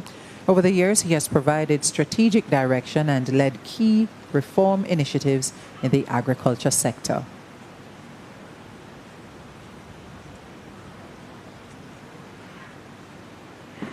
Dr. Orville Winthorpe Taylor, for contribution to public service, advocacy in education, and in labor relations specialization. Dr. Orville Taylor is an educator, award-winning columnist, author, and radio talk show host. He is a senior lecturer in sociology and head of the Department of Sociology, Psychology, and Social Work at the University of the West Indies, Mona. Dr. Taylor is also a former senior industrial relations director in the Ministry of Labor and Social Security and worked for more than 18 years in the government service. Always a Her character. Excellency, Mrs. Joan Elaine Thomas Edwards, for contribution to the Jamaican Foreign Service and diplomacy. Mrs. Thomas Edwards is Jamaica's High Commissioner to the Republic of South Africa. She is a career diplomat who has been providing sterling service to her country for more than 33 years. A consummate professional, Mrs. Thomas Edwards has also served as the Deputy High Commissioner at the Jamaican High Commission in London and Acting High Commissioner at the Jamaican High Commission in Pretoria, among others.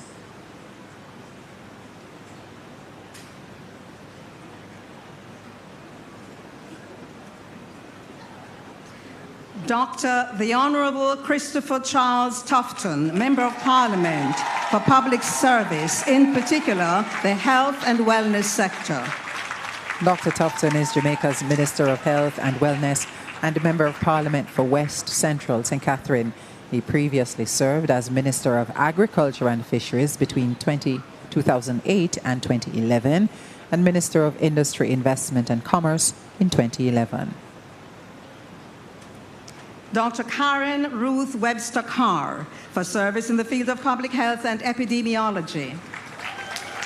Dr. Webster Carr is Principal Medical Officer and National Epidemiologist in the Ministry of Health and Wellness.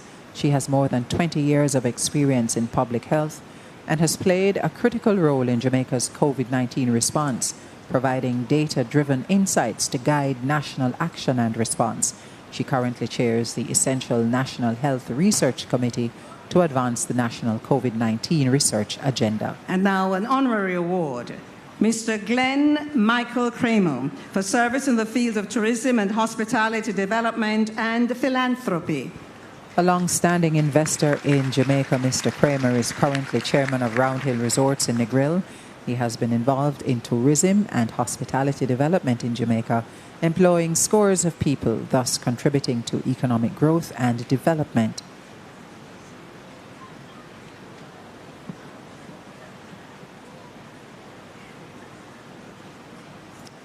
Thank you, Your Excellency.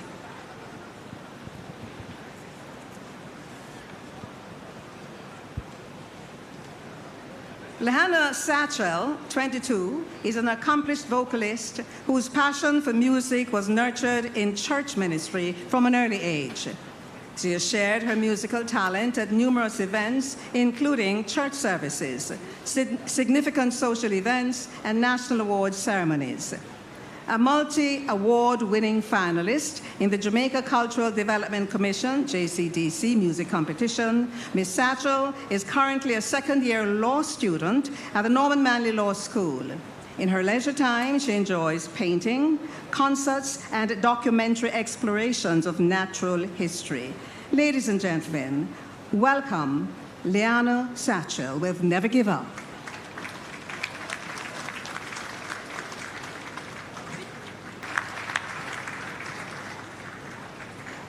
We move now to the Order of Distinction in the rank of Officer. His Excellency, the Governor General, acting in accordance with the provisions of the National Honors and Awards Act, has been pleased, on the advice of the Prime Minister, to give orders for the conferment of the Order of Distinction upon the following persons with effect from the 6th day of August, 2025.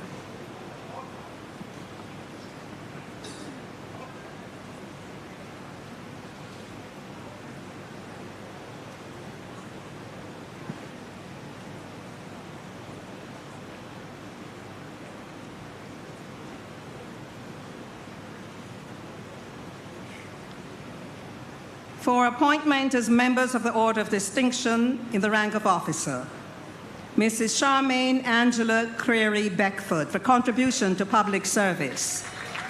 Mrs. Creary Beckford is a career public servant who has dedicated more than 40 years of distinguished service to the government and to the people of Jamaica.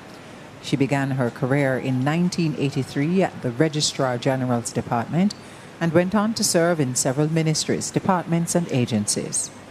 Most recently, the Ministry Cleveland of Justice. Constantine Clevey Brownie for contribution to Jamaican music industry, particularly in the area of record production.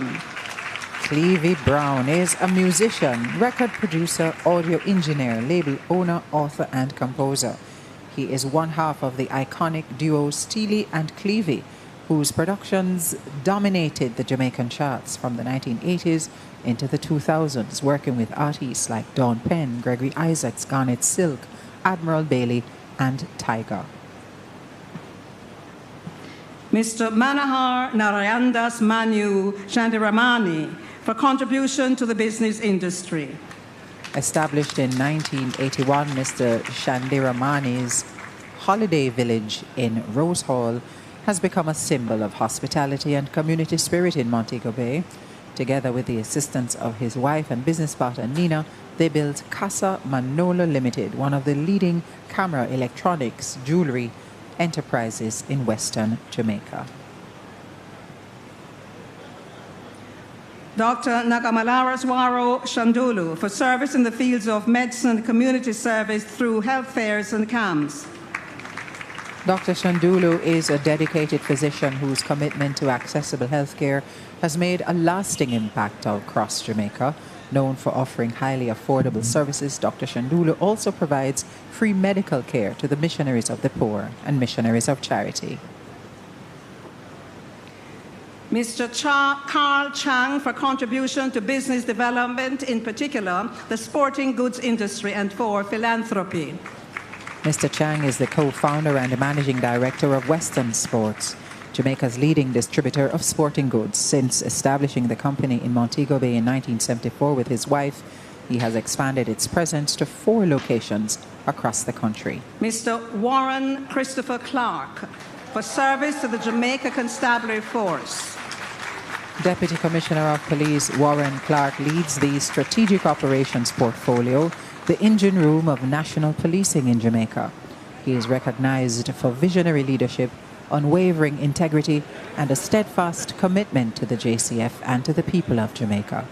Throughout his career, he has shaped the strategic direction of policing, inspired colleagues, and strengthened communities.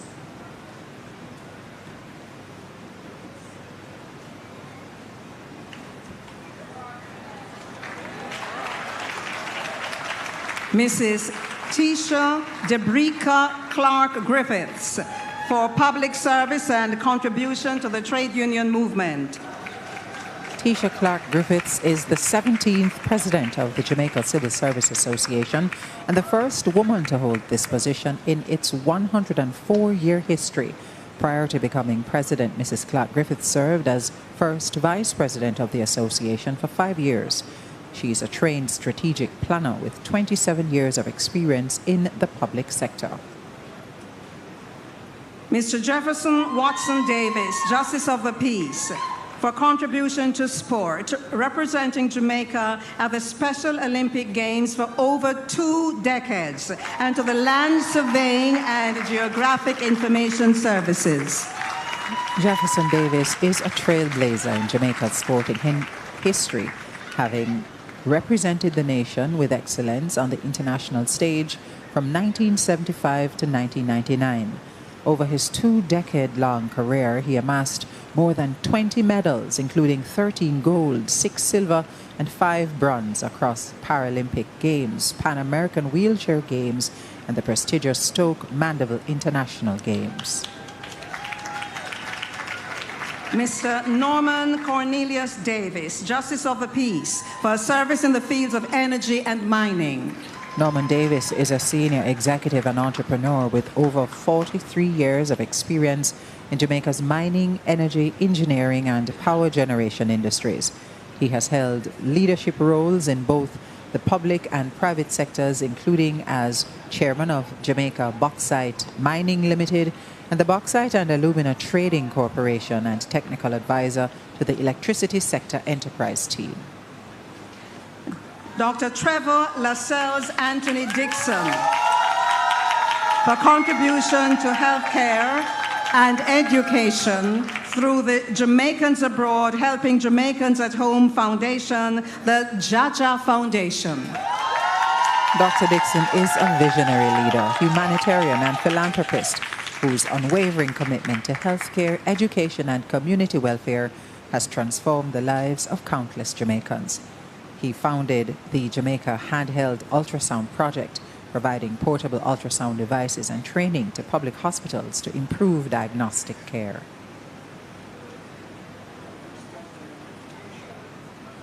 Mr. Kevin Dwayne Downswell, for contribution to Jamaican music for gospel artist. Kevin Downswell is a renowned gospel artist, ordained evangelist, and motivational speaker, celebrated for his unique sound and impactful ministry. He's released 4 studio albums and 2 live recordings and has... Dr. Janet Angela Dyer, Justice of the Peace, for contribution to the development of technical and vocational education, particularly for the hospitality and tourism sector. Dr. Dyer is the Director Principal of the Hart College of Hospitality Services, Cardiff Hotel and Spa, a dedicated educator and administrator with more than 30 years of service. She began her journey as a Hart trainee before rising through the ranks to leadership. She has also served as Director of the Career Advancement Program in the Ministry of Education. Mr. Owen Franklin George, Count Owen Emmanuel, for contribution to the development of Jamaican popular music, ska, mento, and rocksteady. Mr. Emmanuel was born in 1934 in St. Mary and moved to Kingston at the age of 2 following the passing of his mother. His love for music was sparked in Jonestown, where the rhythmic, digging songs of road workers left a lasting impression. He began performing as a one-man sound, providing both vocals and accompaniment with his signature finger-snapping, energizing dances that lasted for hours. Mr. Ricardo Wayne Bibby Gardner, for contribution to sport, in particular football. Ricardo Bibby Gardner began his professional career at the age of 14 with Harbourview Football Club in Jamaica's National Premier League. He rose to international prominence during Jamaica's qualification campaign for the 1998 FIFA World Cup. He assisted on Jamaica's first ever World Cup goal.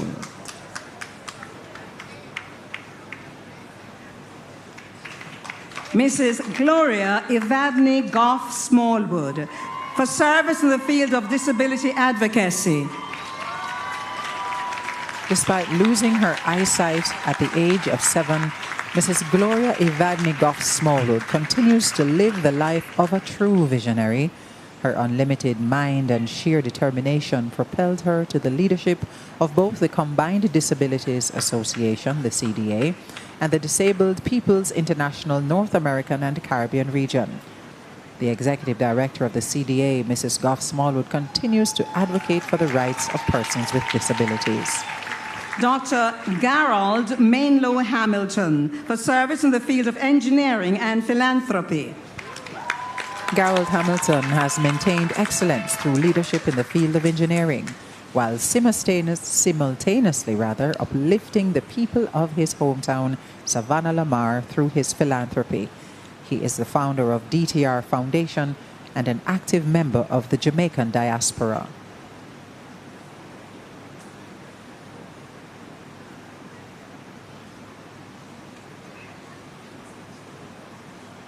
Mr. Dennis Hawthorne, for services to the Jamaican diaspora, philanthropy, and community development. A philanthropist and community builder, Mr. Hawthorne founded Dennis Shipping and Photography in 1988. Over time, the company expanded and concentrated on its shipping business, opening offices across the U.S. and the Caribbean. Through his philanthropy, he has supported the education dreams of many, providing scholarships, computers, and tablets over the years. Following Hurricane Beryl, Mr. Hawthorne shipped trailers stocked with well-needed supplies for many disaster-stricken areas. Mrs. Sharon Hay Webster, Justice of the Peace, for contribution to international relations and the development of community leadership nationally. Mrs. Hay Webster is a former member of the House of Representatives who served between 1997 and 2012. She describes herself as a courageous Jamaican by choice, having been born in the U.S. in 1961 and returned to the island as a baby. In 2002, she was appointed Jamaica's permanent representative to the African, Caribbean, Pacific, European Mr. Ainsley Union. Adrian Henry, Justice of the Peace, for service in environmental management, forestry, conservation, and sustainable development. Mr. Ainsley Henry has devoted over 2 decades to the evolution of Jamaica's forestry sector and environmental sustainability. He is the Chief Executive Officer and Conservator of Forests in the Forestry Department, where he has consistently demonstrated visionary leadership in natural resource management, resulting in Jamaica's national reforestation efforts exceeding 3 million trees planted. Posthumous award. Mr. Martin Emerson Dwight Henry, for service of the fields of education, science and technology, journalism, religion, and public policy development. The insignia will be collected by his daughter, Miss Laurie Henry. Martin Henry was an accomplished educator, researcher, public affairs analyst, administrator, newspaper columnist, and evangelist. His life reflected passion and commitment. He taught at 15 educational institutions island-wide, edited and published several scientific reports, and left an indelible mark on the Seventh-day Adventist Church. Dr. Michelle Deanne Holt, for service in the field of medicine. Dr. Holt is an experienced and dedicated sports medical doctor who has tended to the body, mind, and spirit of athletes for almost 40 years. She is the current team physician for the junior and senior national male and female fields hockey teams to the Pan American Games. Miss Jacqueline Elaine King, for over 36 years of dedicated service to community development. Ms. King is the current constituency secretary for West Kingston. Over the years, she has served 2 former prime ministers and 1 minister of government who represented that constituency. She actively engages with residents, organizes events, and takes pride in ensuring transparency in decision-making and resource allocation.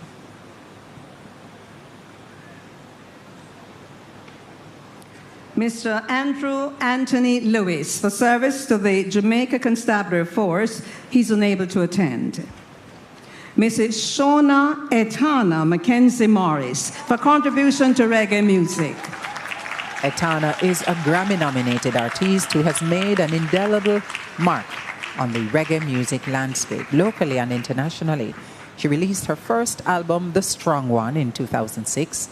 Etana creates music that reflects the truth of her Rastafarian beliefs, with hits such as The Wrong Address and Roots. Her fourth album, I Rise, and her fifth album, Reggae Forever, both topped the Billboard Top Reggae Album Dr. charts. Maurice Sebastian Miles for service to dental care and other charitable causes in Jamaica. Dr. Miles has been an agent of change through his philanthropy and professional contributions to dental care. A member of the Jamaican diaspora, he serves in the Washington metropolitan area. Dr. Miles has been especially supportive of the work of the Embassy of Jamaica in Sandra Washington. Elizabeth Miller, Justice of the Peace, for contribution to the public service. Ms. Miller has demonstrated unparalleled integrity, professionalism, and dedication to the public sector for over 40 years.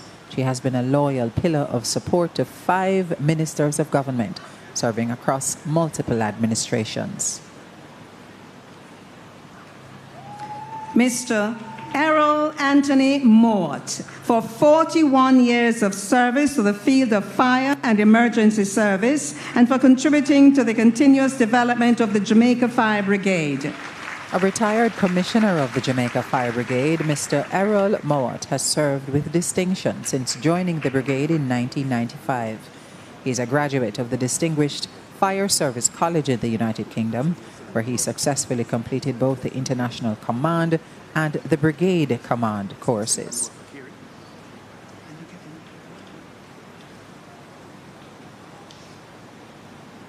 Mr. Richard Kevin Powell for service in the field of finance.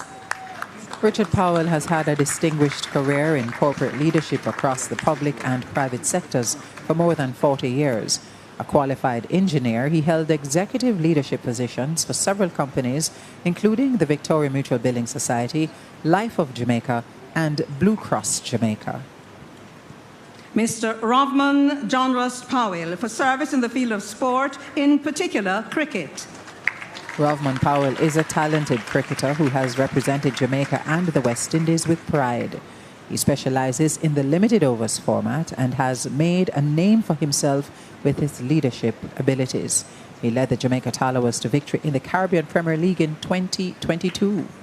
Ms. Karina Sashika Powell Hood for service to the Jamaica Constabulary Force. Deputy Commissioner Sashika Powell Hood is the highest ranking woman in the Jamaica Constabulary Force. She has over 20 years of service and is the youngest woman to attain the rank of Deputy Commissioner.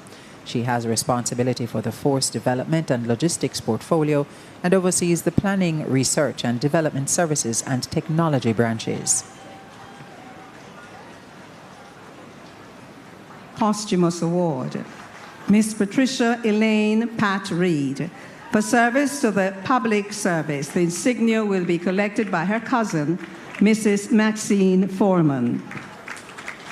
Patricia Reed dedicated her life to service, guiding young women as chaperone through the Miss Jamaica Festival Queen competition and strengthening the work of the Jamaica Cultural Development Commission. A poise and etiquette trainer, Ms. Reed touched countless lives and left a legacy of excellence as she helped shape Jamaica's cultural identity.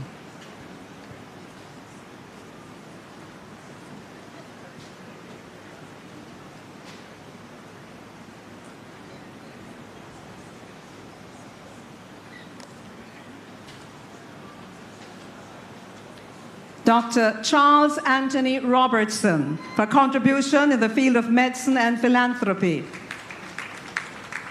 Dr. Robertson is a highly respected general practitioner who has dedicated more than 32 years to serving the Clarendon community. He is renowned for his commitment to medicine and his philanthropic efforts. Dr. Robertson regularly supports schools, churches, and organizations within the parish. Mr. Bindley Anthony Sangster for contribution to the public service. Bindley Sangster is a veteran public servant with over 30 years of experience in government and politics. He is currently a senior advisor to the Industrial Disputes Tribunal. He has served as a senior advisor to several ministers of government, including Mike Henry and Pernell Charles Jr.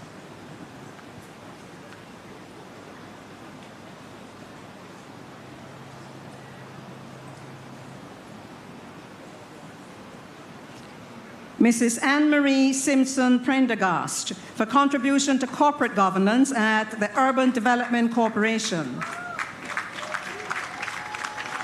Mrs. Simpson Prendergast serves as Group Corporate Secretary at the UDC.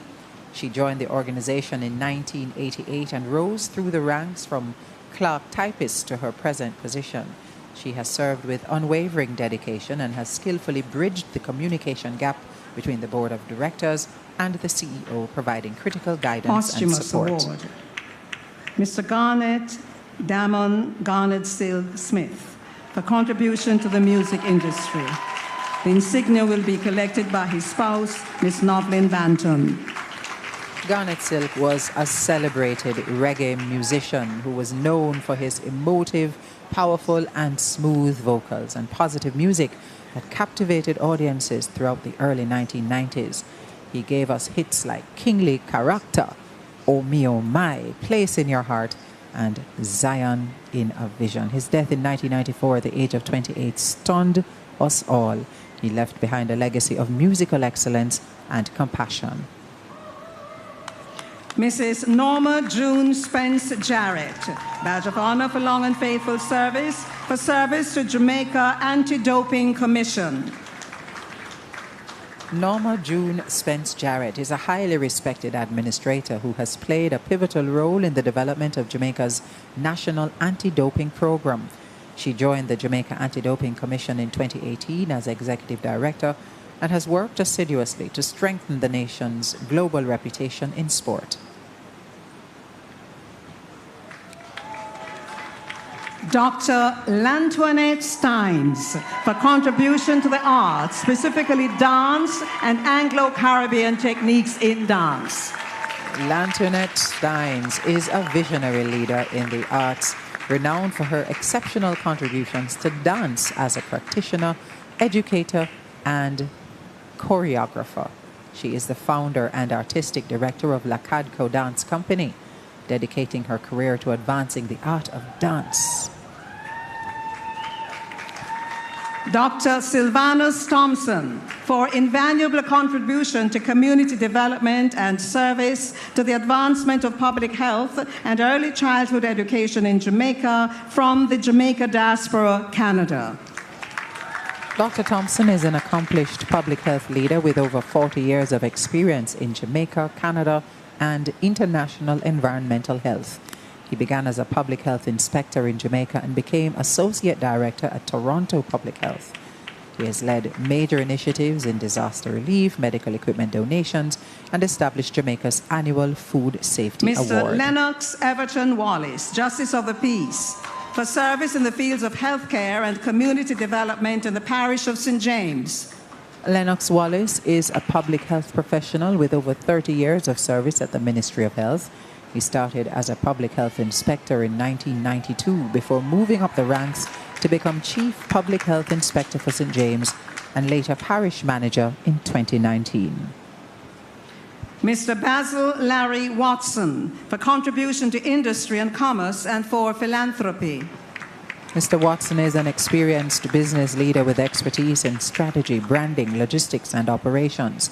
As CEO of the Jamaica Chamber of Commerce and the former president, he led major projects like the private sector vaccine initiative and successful trade forums. His career includes executive roles at Separate Group and J. Ray and Nephew Limited. Mrs. Phyllis Yvonne Webster for service in the fields of education, religion, and sport.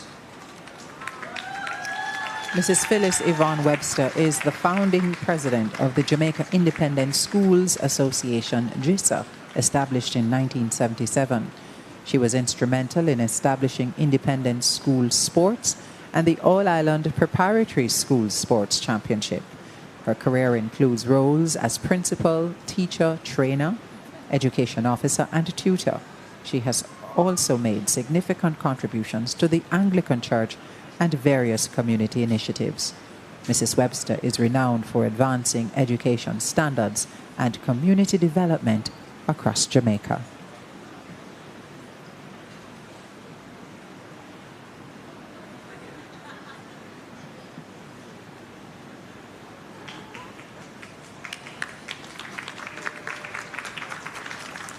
Mr. George Samuel Weil, for contribution to education and other charitable causes in Jamaica and the diaspora in the USA.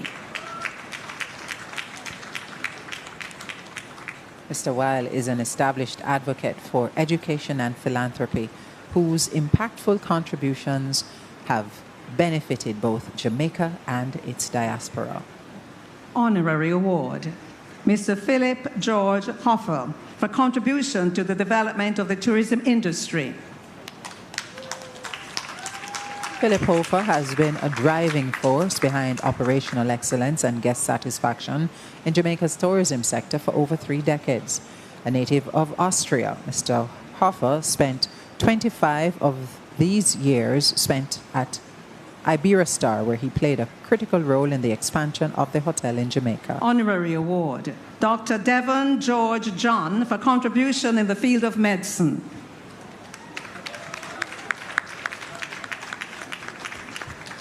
Dr. John was born in Brandon Hill, Clarendon, Jamaica, and emigrated to the United States at the age of 10. He is Chief of Transplant Surgery at Westchester Medical Center in New York and has built a distinguished career as a transplant surgeon while maintaining a strong commitment to the Jamaican community. Thank you, Your Excellency.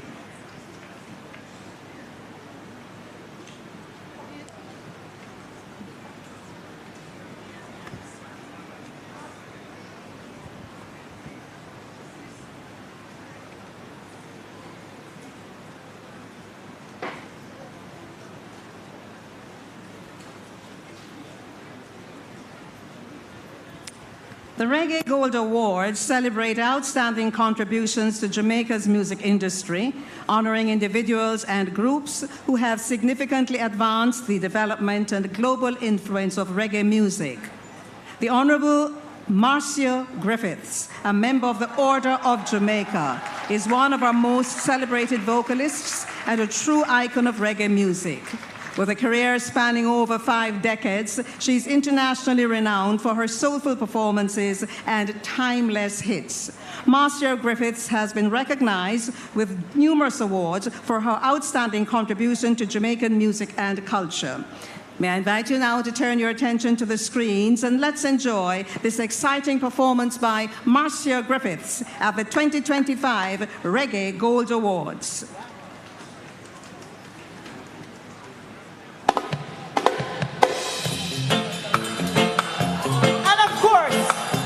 You know that this is our anthem. So lift your voices and make a joyful noise unto the Most High God. Yes,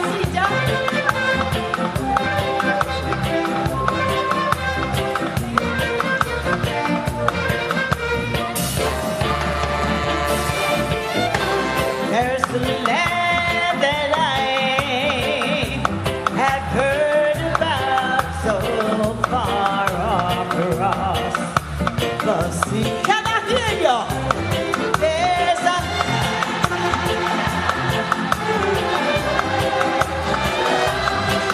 oh my soul, hallelujah.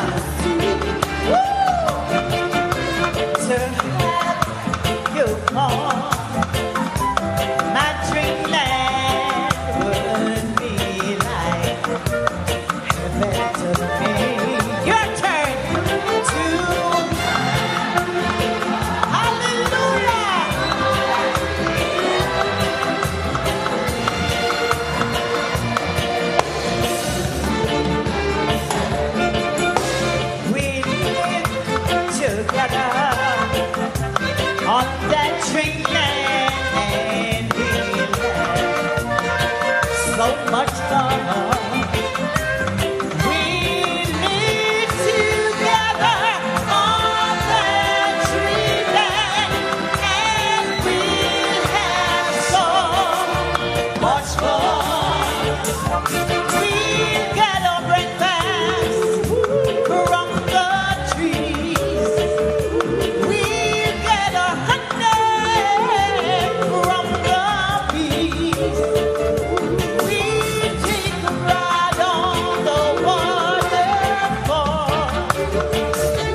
right.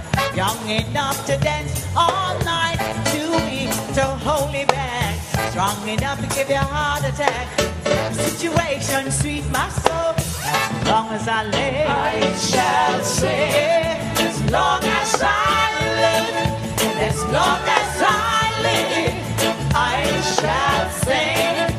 I shall sing. As long as I live, and as long as I live, I shall sing. Hey.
We salute the Honorable Marcia Griffiths and her performance here today. And now we'll be continuing the ceremony of investiture.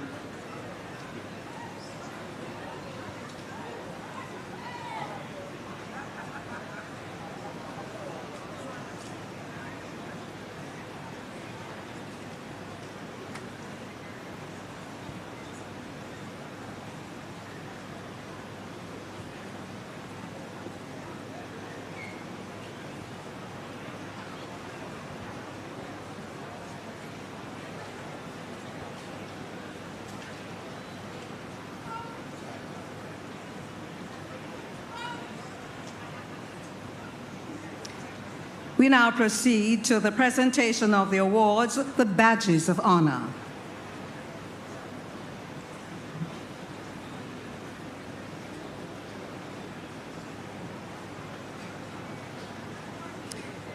His Excellency, the Governor-General, acting in accordance with the provisions of the National Honors and Awards Act, has been pleased, on the advice of the Prime Minister, to award the Badge of Honor to the following persons with effect from the 6th day of August, 2025. The Badge of Honor for Gallantry. Mr. Adrian Ajani Ellis, for his heroic action in saving the life of a fellow student on the 30th of April 2025 in Port Moore, St. Catherine. On April 30 this year, this 13-year-old of Ascot High School in Portmore displayed remarkable bravery when a fellow student, Brianna, suffered severe head injury after a fall at a mall. And now, the Badge of Honor for Meritorious Service. Mrs. Marva Dawn Allen Sims for contribution to public service.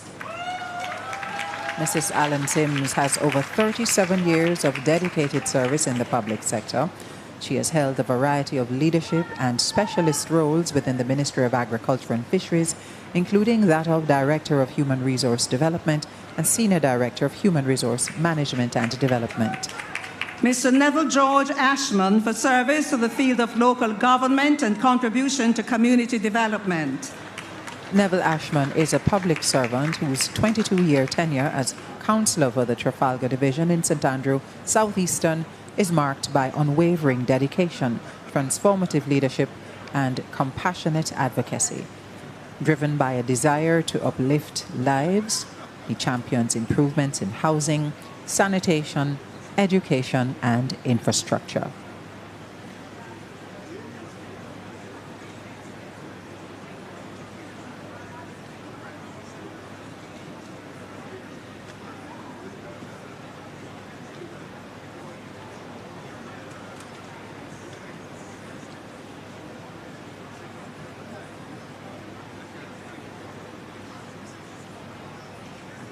Mrs. Eileen Banton Braham for service to Burnt Savannah Early Childhood Institute for over 55 years. Eileen Banton Braham is a pioneering educator and founder of the Burnt Savannah Early Childhood Institution in St. Elizabeth. Inspired by her deep love for children and a passion for teaching, she established the school in 1969, beginning with just 6 students on her mother's veranda. Pastor Wesley Kerwin Boynes for service in the fields of education, religion, and philanthropy. Pastor Boynes was born in Trinidad and Tobago and became a Jamaican citizen in 2012. He is the founding and senior elder of Philadelphia Life Center, established in 1997. Mr. Andrew George Brown for contribution to the public service, particularly to the Office of the Prime Minister. Andrew Brown has been employed within the government of Jamaica since 1995, serving as butler in the Office of the Prime Minister. Throughout his career, Mr. Brown has faithfully served several Prime Ministers, including Edward Seaga, P.J. Patterson, Portia Simpson Miller, and Bruce Golding. Ms. Iceville Cherry Brown for service to local government and community development. Ms. Brown has dedicated over 23 years of service as a councillor for the Grove Town Division in Manchester. A true champion of community development, she has worked tirelessly to support the homeless and spearhead local service initiatives. Ms. Brown works closely with churches and schools, earning admiration for her leadership and her compassion.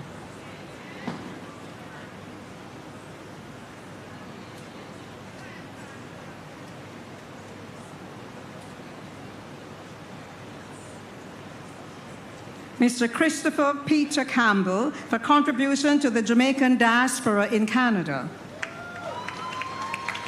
Christopher Campbell is the first black person to serve as president of the largest carpenters union in Canada. He took over the helm in 2024, capping more than 3 decades in the industry. Mr. Campbell is a proud representative of Jamaica in the diaspora and has elevated the identity and reputation of our community among Canadian leaders.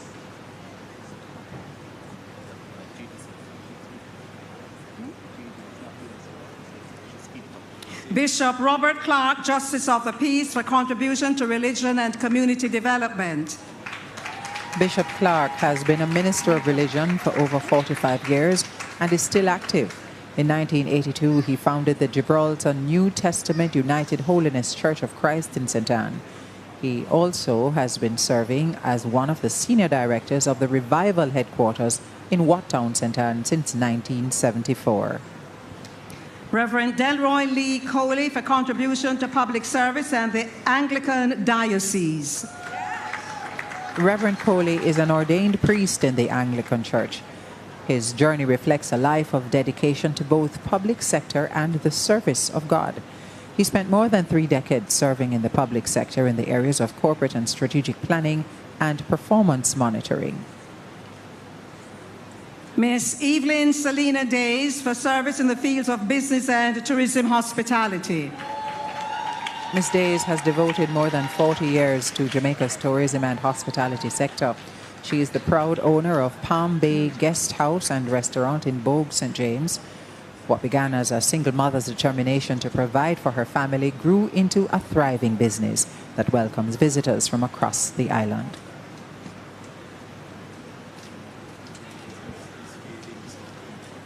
Beyond her entrepreneurial success, she gives back generously through her work with the Lions Club of St. James.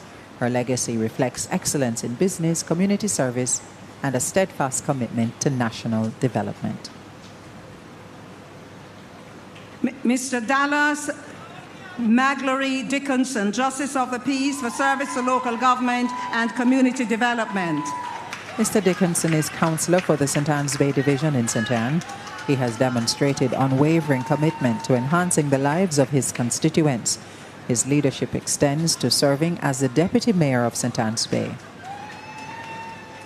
Mr. Shane Garth Ellis for contribution to sport, in particular horse racing. Shane Ellis has etched his name in Jamaica's sporting history as one of the island's most celebrated jockeys, with more than 1,300 wins to his credit, including multiple classics such as the 1,000 and 2,000 Guineas, the Jamaica Derby, and the Super Stakes. He has thrilled racing Nicholas fans. Kevin Ford for contribution to national service and volunteerism in the fields of physiotherapy, public health and sports. Nicholas Ford is a retired national coordinator for physiotherapy in the Ministry of Health and Wellness, who served for 42 years. His tireless volunteerism has touched countless lives, promoting wellness, rehabilitation, and healthier lifestyles across communities. Mrs. Sonia Hyacinth Fuller, Justice of the Peace, for contribution to 50 years to the book industry and community development. Sonia Fuller is a distinguished businesswoman who has dedicated service in Jamaica's book-selling industry. She has provided essential textbooks and resources that have supported generations of students. A Justice of the Peace since 2010, she has served with distinction on several boards. Mr. Hilbert Leonard Bertie Grant for contribution to the growth of reggae music internationally.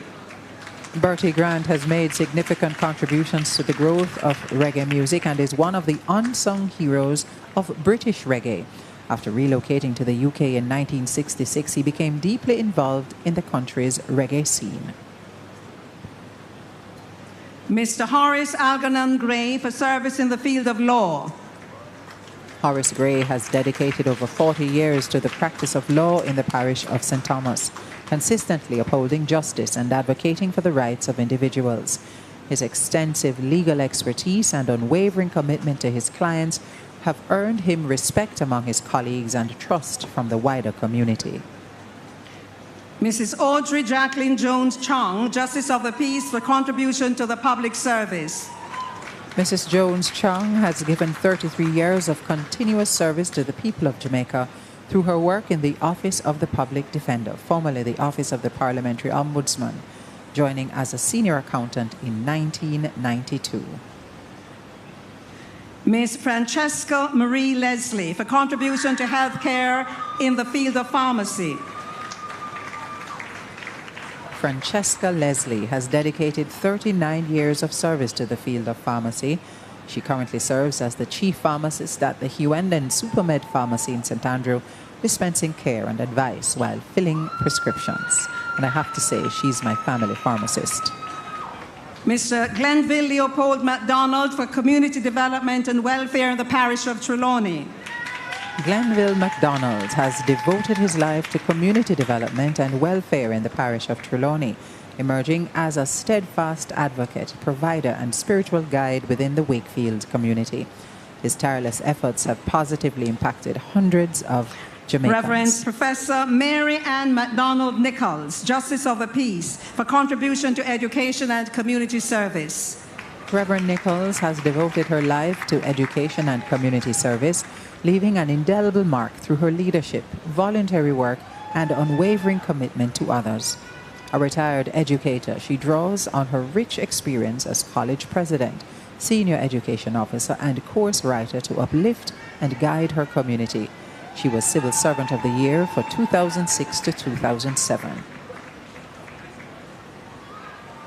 Ms. Jacinth Teresa Moore for contributions to the nursing profession and research in Jamaica. Ms. Moore is a dedicated research nurse with over 25 years service in patient care at the University Hospital of the West Indies. She has coordinated resources across departments to support the care of HIV-infected children and adolescents while mentoring nurses. Ms. Inez Beryl Olga Nita for contribution to the public service to be collected by her sister, Mrs. Lorna Nita Brown. Inez Nita has served the Office of the Public Defender for 31 years. Joining in 1994 as an office attendant, she continually educated and upskilled herself, advancing through the ranks. She guided the office through its 2000 transition to the Office of the Parliamentary Ombudsman, serving as records officer and later registrar before becoming senior secretary in the investigations department.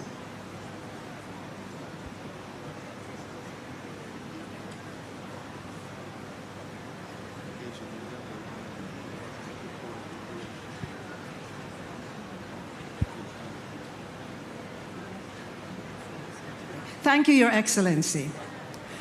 We do have a few more persons in this category, but we are breaking at this point.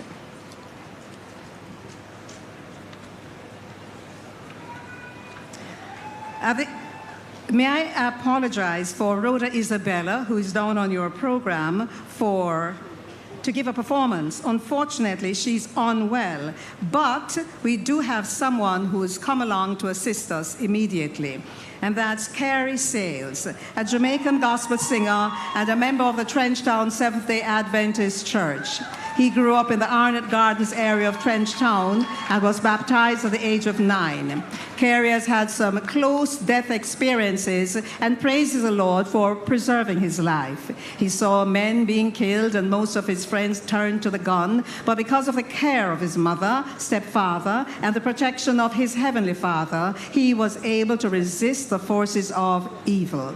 Gifted with a tremendous vocal talent that lends itself to a wide range of expressions, Carey has enjoyed a diverse musical career. His music ministry has taken him to the Cayman Islands, Bermuda, the United States of America, Trinidad and Tobago, Canada, BVI, Antigua, and all over Jamaica. Despite this wide and varied exposure, Carey remains refreshingly genuine and unchanged. His dedication remains with the Lord, and he is here today to minister to this nation. Ladies and gentlemen, Minister Carey Sales, please make him welcome.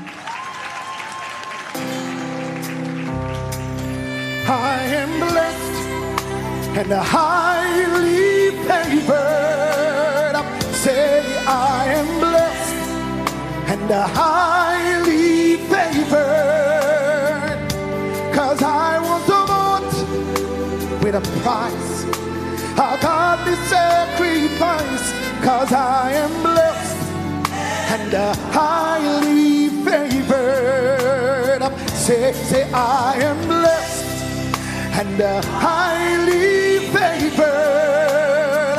Lord, I am blessed and highly favored, 'cause I was bought with a price, a godly sacrifice, 'cause I am blessed and highly favored. Listen, listen.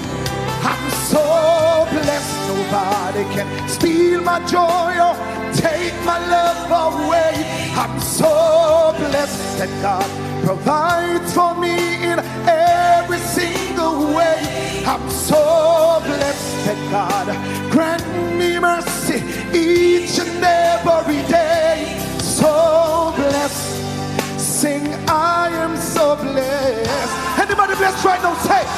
Say I am blessed and highly. If you're blessed right now, let me see you wave like this. Say I am blessed and and highly favored, 'cause I was bought with a price, a godly sacrifice, 'cause I am blessed and highly. Can you see the stretch your right hand, ladies? Stretch them, listen. When the Lord blesses you, nobody can curse you.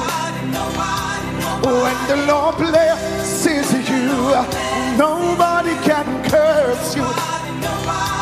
'Cause you can rest assured your needs He supply, and you can rest assured protection is always nigh. 'Cause when the Lord blesses you, nobody can curse you. Everybody say we are blessed and highly favored. Yes, we are blessed and highly favored, and we were bought with a price, a godly sacrifice, 'cause we are blessed and could you do me a favor right now? Could you turn to your neighbor? Say, neighbor, you are blessed and highly. Turn to another neighbor and tell him, say you are blessed and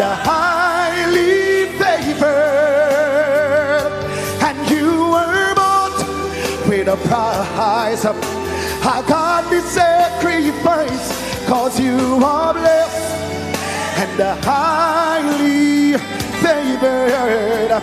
Yes, you are blessed and highly favored. You are blessed and highly favored.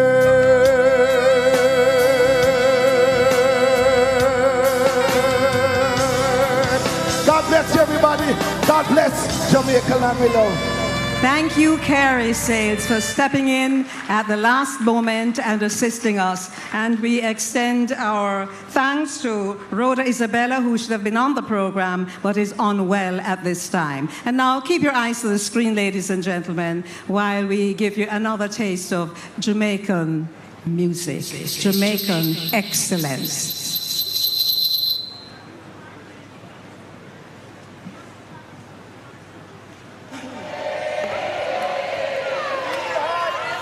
Real hot in the 96 degrees in the shade. Real hot, oh yes, in the shade.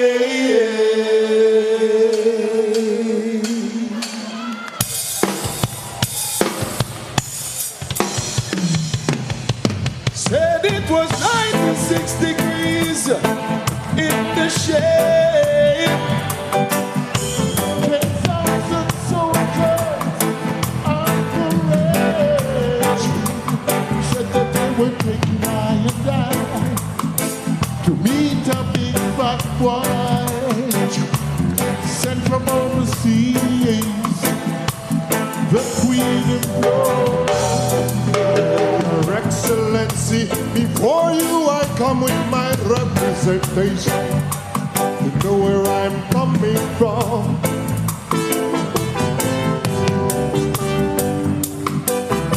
Hardly on the loose, fighting to be free. Now you showed me a noose on the cotton tree. Entertainment for you, but it's martyr done for me. 96 degrees in the shade. Real hot in the shade. Well, it was 96 degrees in the shade. Real hot, oh yes, in the shade.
in the shade.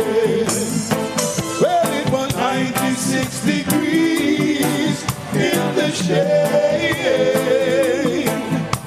Real hot hillbilly in a day in the shade. 96 degrees in the shade. Real hot.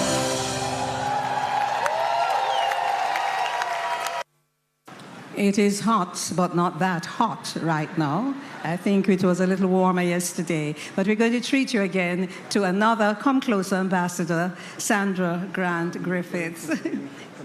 We're going to play another Third World selection for you, all right? It's really a wonderful moment. Let me congratulate all of you who are getting honors and awards today. Yes, let's go with our music.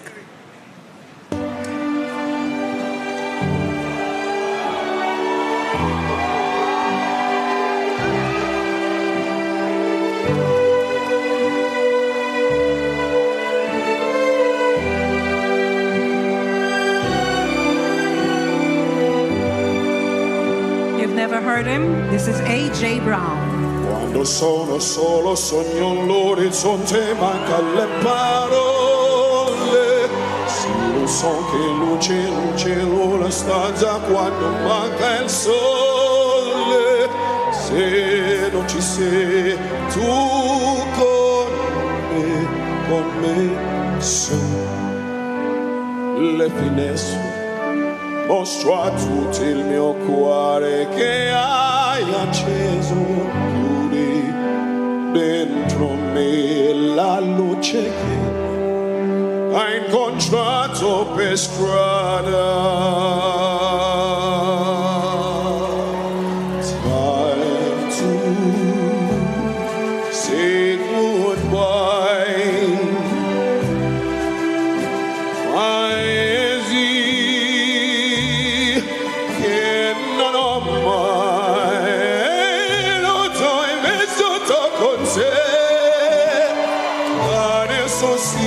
Bevono con te, quartiero. Sono navi per mari che io non so, non esistono più. Con te io li vivrò. Quando sei lontana sogno l'orizzonte, manca le parole. Illusivo so che sei con me, con me. Giorni a luna tu sei qui con me. Io solo e tu sei qui con me, con me, con me, con me. Time to say goodbye. Paesi che non ho mai, non t'ho vissuto con te. Adesso si rivedono con te. Partirò. Sono navi per mari che io non so.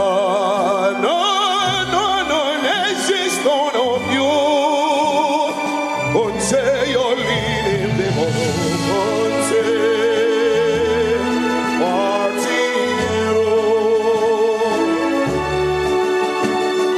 Navi per mari che io non so, non esistono più. Con te io li vivo, con te partirò.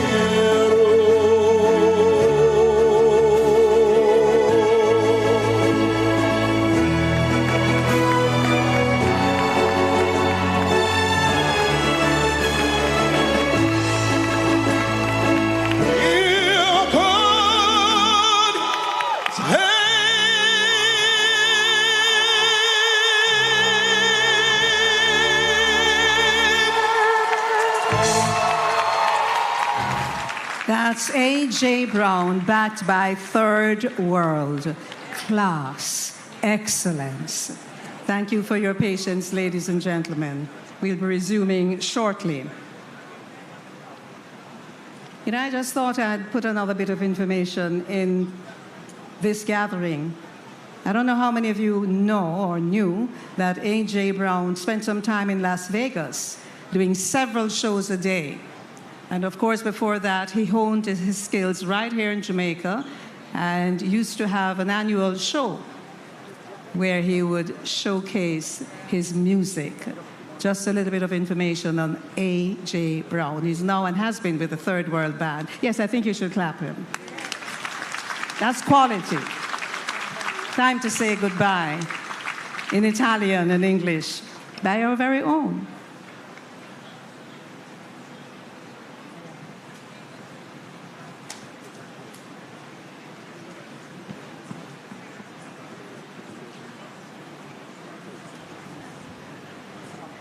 We're going to have Kerry Sales back in a minute or so to entertain you. He was very, very good, wasn't he? Coming in at the last moment like that. Those of us who are in the entertainment business, we know what it is like to be able to be there. Because, we have a saying, the show must go on. And that is what Kerry is allowing us to do at this time. The show must go on. And Kerry, we are very grateful. We are thankful. And there you are. You look fabulous in your gold jacket as well, sending the signal that I am Jamaica with your black and your gold. Yes? Could you just power up Kerry's microphone for me? Or if you don't, I will have to sing. Yes, you gotta give my wife all the praise for my suit. She convinced me to wear this, so I give her all the praise. All right, everybody, are you ready to give God some praise? That's all right. All right, we're going to clap around. That's fine. That's fine. Amen.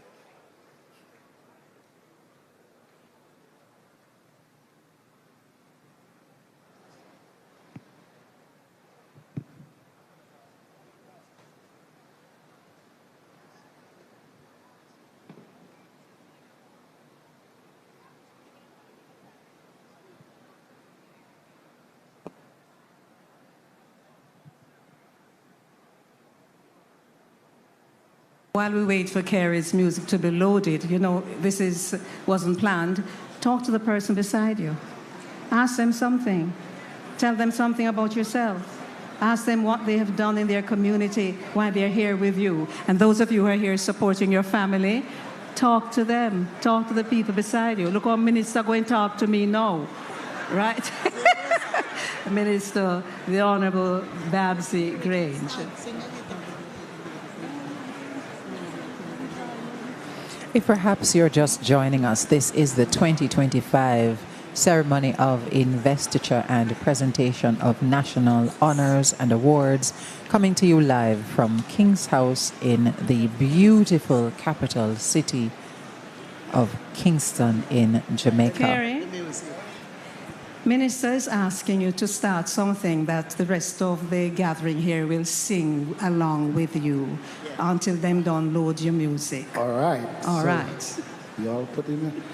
Blessings and honor, glory and power be unto the ancients of day. From every nation, all of creation, bow before the ancients of day. Every tongue in heaven and earth shall declare your glory. Every knee shall bow at your throne and worship you. Be exalted, O God, and your kingdom shall not pass away, O ancients of day. Everybody sing. Blessings and honor, glory and power be unto the ancients of day. And from every nation, all of creation, bow before the ancients of day. And and every tongue in heaven and earth shall declare your glory. Every knee shall bow at your throne and worship you. Be exalted, O God, and your kingdom shall not pass away, O ancients of days.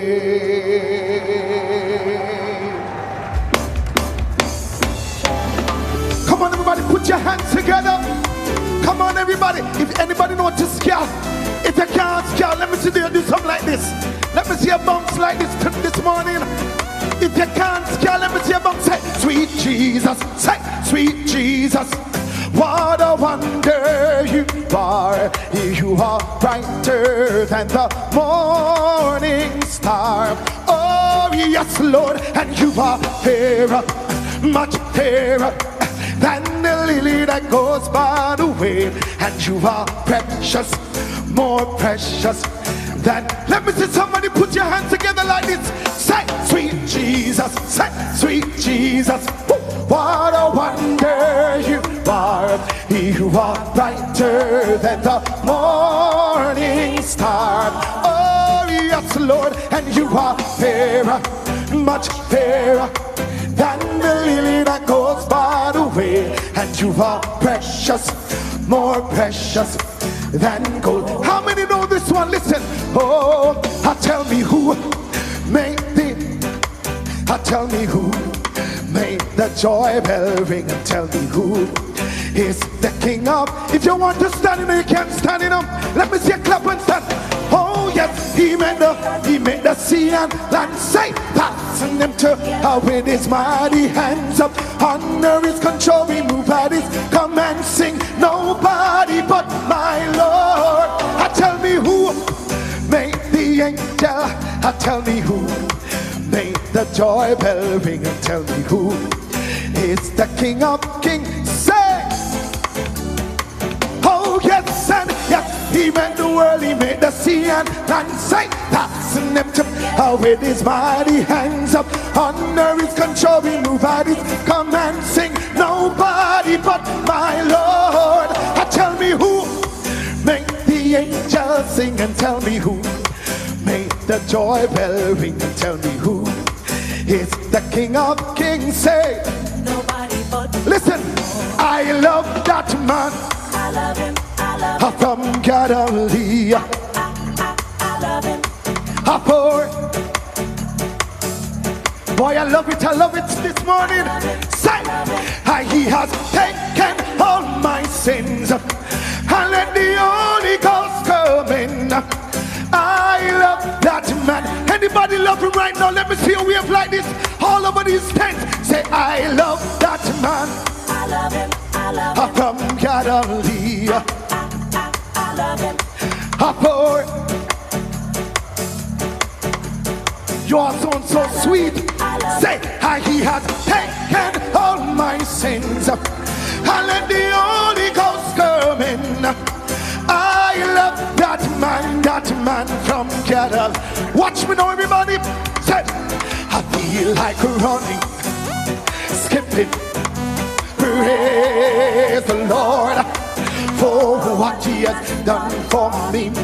He has set my Spirit. Oh, I feel like Praise the Lord. for what he. Right now, if you can't run, just put your hands together, everybody. Say, I feel like Praise the Lord. for what he has done for me. He has set my spirit.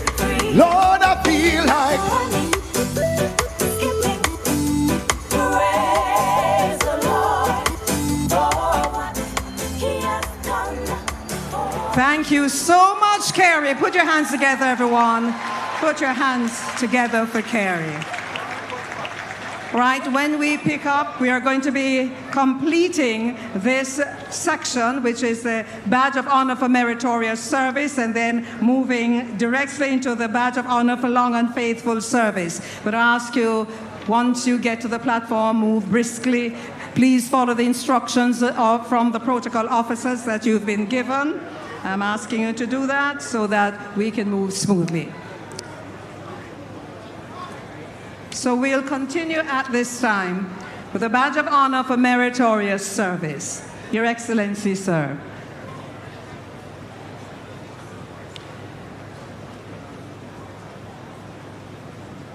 Mrs. Vivienne May Nelson Campbell for contribution to the Jamaican diaspora in Canada. Mrs. Campbell has shown unwavering dedication and passion for empowering others to achieve personal and professional growth. She has strengthened connections within the diaspora, fostering a sense of unity, pride, and opportunity. Mrs. Campbell's remarkable commitment to Mr. uplifting Kingsley others. Palmer, Justice of the Peace for service to agriculture and community development. Mr. Palmer Remember, has you have dedicated... instructions from the protocol officers. Just bear them in mind when you get to the platform. Mr. Palmer has dedicated his life to advancing agriculture and community development in Jamaica. Mrs. Patricia Elaine Reed Waugh, Justice of the Peace for contribution to community development. Mrs. Reed Waugh was the recipient of the 2024 Outstanding Senior Citizen Award from the Ministry of Labour and Social Security. She serves as the resident organist at St. Luke's Anglican Church. Mr. Derek Claude Black-X Robinson is unable to attend for the preservation of the Jamaican history through the work of the Taki Heritage Foundation. Mr. Gareth Garfield Walker, unable to attend for service to the field of local government and contribution to community development. Mr. Michael Dennis Webb, for service to local government and community development. A public servant for over 50 years, Michael Webb has contributed to the design and development of commercial spaces such as the Constant Spring Arcade and the Oxford Mall Arcade.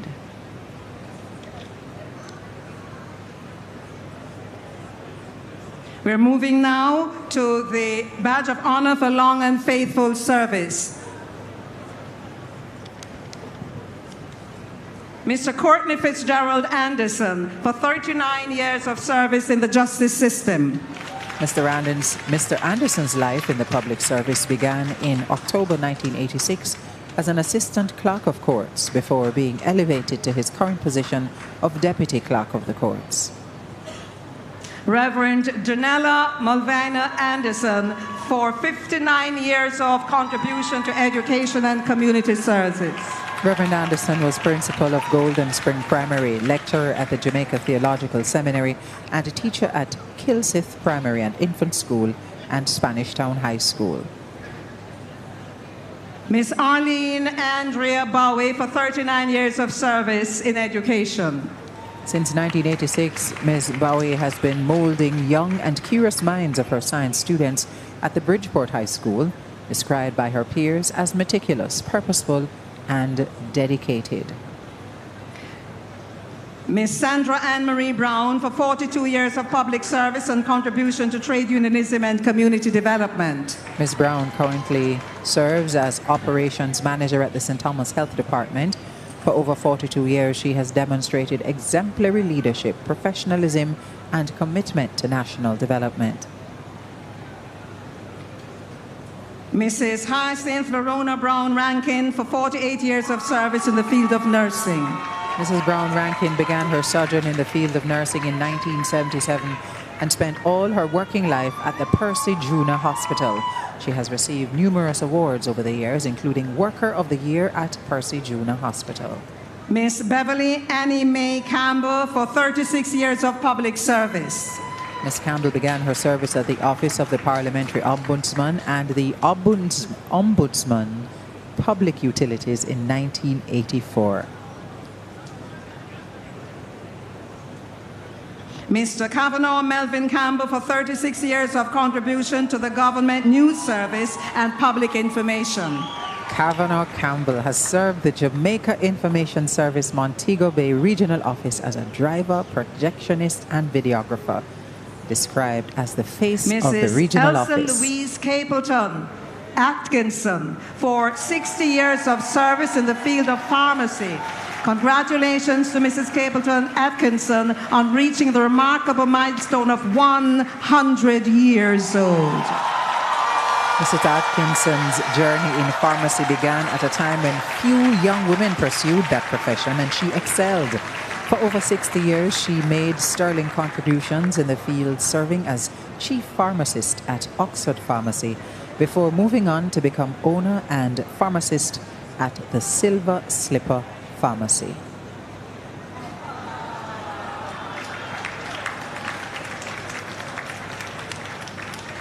A tender moment there between the Governor General and Mrs. Doreen Atkinson. Carter Wellington for 38 years of service in the field of nursing.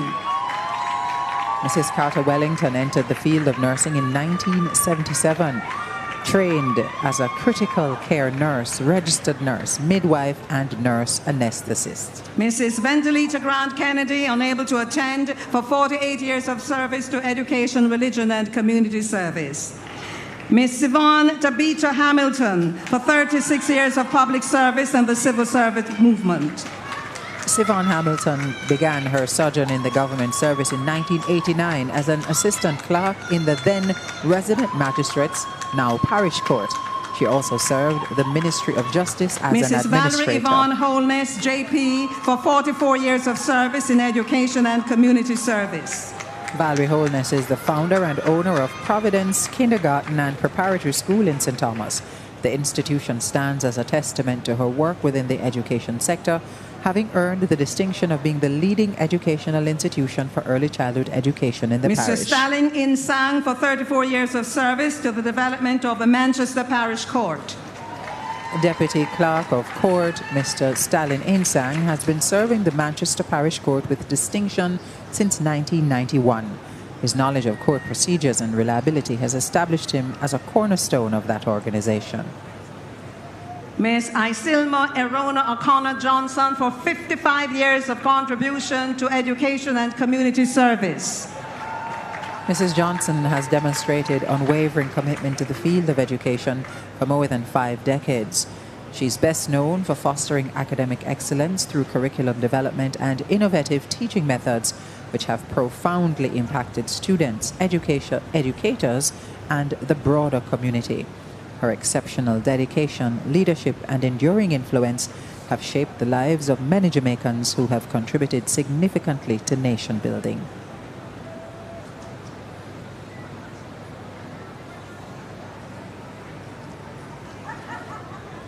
Mr. Paul Anthony Johnson for 38 years of public service. Paul Johnson's expertise in bindery and printery have been finely honed over nearly 4 decades of service. His path to becoming a master binder began in 1987 at the Jamaica Information Service. He has played a pivotal role in producing hundreds of thousands of printed material for both government agencies and private Donovan sector. Lewis for 30 years of contribution to the public service, particularly at the Office of the Director of Public Prosecutions. Mr. Lewis is the Chief Records Administrator at the Office of the Director of Public Prosecutions. He has revolutionized archive records management in the office through proper maintenance, storage, and easy location Ms. Vija of files. Thursa McPherson for 34 years of service to the Government News and Public Information. Another stalwart of the Jamaica Information Service, Vita McPherson, entered the public service in 1991 as a clerical officer in the Regional Services Department. Mr. Paul Hugh Davidson Mott, unable to attend, for 45 years of public service through the Social Development Commission. Mr. Donovan Guy Patterson for 36 years of service to the media industry. Donovan Patterson is an audio specialist at the Jamaica Information Service who has helped to capture some of the most important events in the nation's history. He began his career at the JIS in 1989 as a sound technician. Ms. Imogene Louise Reed for 55 years of service to the development of the arts and craft industry. Ms. Reed has been shaping, nurturing, and elevating the arts and craft industry in Jamaica. Through her efforts, traditional Jamaican crafts such as tie-dye products, crochet, and beadwork have survived and flourished. Mr. Robert Quintington Smith for 34 years of service to the Jamaica Constabulary Force as a district constable in Westmoreland. District Constable Robert Smith was appointed to the Little London Police Station, Westmoreland Division, in September 1990. Mrs. Jean Cleolane Smith Braham for 38 years of service to the Jamaica Constabulary Force as a district constable in St. Elizabeth.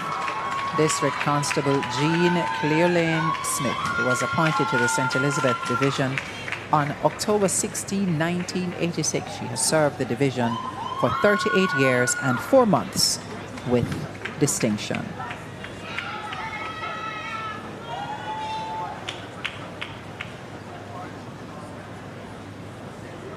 Mrs. Lilla Sterling for 35 years of service in the field of child protection.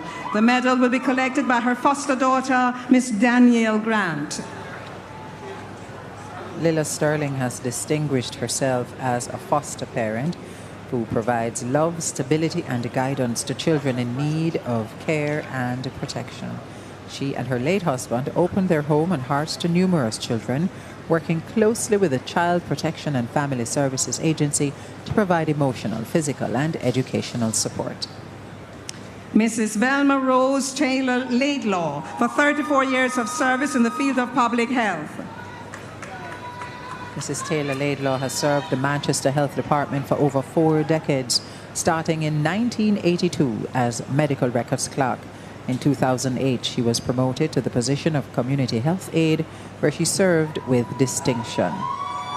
Mr. Roland Anthony Thompson for 36 years of service to the National Environmental and Planning Agency, NEPA. Roland Thompson began his distinguished career at NEPA in 1989, joining the Town Planning Department as a draftsman. Over the years, he steadily advanced through the ranks. Mrs. Velma Rose Taylor Laidlaw, I just did that one right. Mr. Roland Anthony Thompson for 36 years of service in the National Environmental Planning and Agency. If they've done that, Mr. Reginald George Thorpe, Senior, JP, for 37 years of service in the field of health and safety in the bauxite industry. Reginald Thorpe's remarkable journey in the bauxite industry began in 1984 as a haul truck operator with the Discovery Bauxite Partners in St. Anne. Over the years, he served as locomotive operator, safety officer, and railroad supervisor. Mrs. Omen Wallen Burton for 44 years of service in the education and agriculture sectors. Omen Wallen Burton, her journey as an educator began in 1981 at the Rosemont All-Age School. Just 2 years later, she joined Seaforth High School, where she has served with distinction ever since. Mr. Gilbert Solomon Williams for 34 years of service to the Jamaica Constabulary Force as a district constable in St. Anne. District Constable Gilbert Williams was appointed to the St. Anne's Bay Police Station, St. Anne Division, on March 26, 1990. He has served for over 34 years. Mrs. Lynette Louise Wright for 57 years of education, Savlamar High School and Prep School in Westmoreland. The medal will be collected by her daughter, Dr. Patrice Wright. Mrs. Lynette Wright stands as a true nation builder, having shaped the lives of thousands of distinguished Jamaicans through her commitment to education. She embraced the pioneering role of founding principal of the Savannah Lamar High and Preparatory School. And now an honorary award, Mrs. Chandrani Badika Silva for 42 years of service to the Permanent Mission and Embassy of Jamaica in Geneva, Switzerland, and contribution in the field of diplomacy. Mrs. Silva has been employed to the Permanent Mission of Jamaica to the United Nations and other organizations of Geneva, Switzerland since October 1982. Thank you, Your Excellency.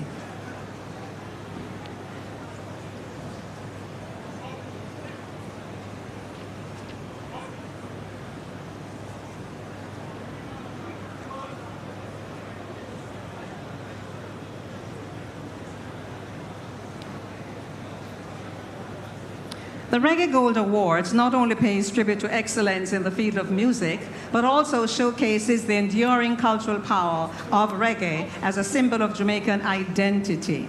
The Reggae Gold Awards also featured a special performance by Naj, a dynamic trio of talented female vocalists, Nikki Burt, Adina Mari, and Janelle Mills.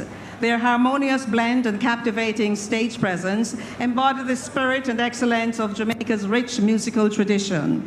These three songbirds, who are currently on tour with Buju Banton and Romain Virgo, gave this soul-stirring performance of the I3's He's a Legend at the Reggae Gold Award. Your Excellencies, ladies and gentlemen, please turn your eyes to the screen and look at this performance by Nash.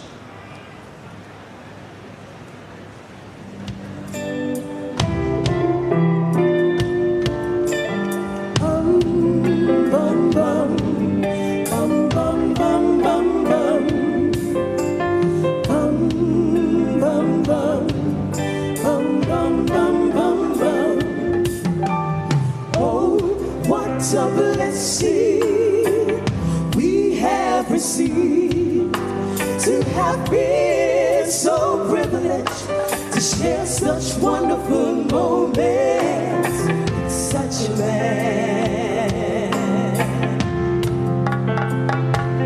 Oh, what a man,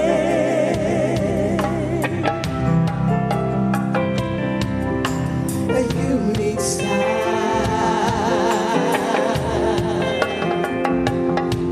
So much that can shine.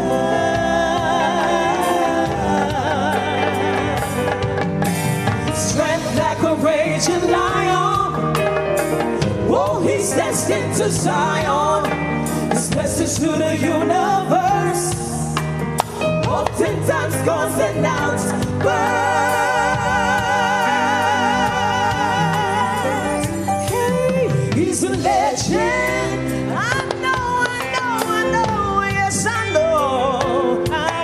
He's a legend. Oh, I know, yeah, yeah, yeah. He's a legend.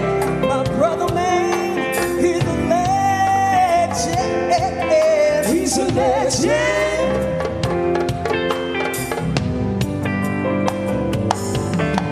Strength and perseverance, love and wisdom too.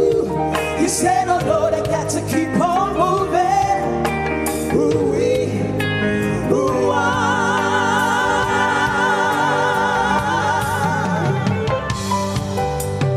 We can remember when he didn't feel like hitting the road again. Then came a feeling of confidence in this brother's righteous. Hear him say,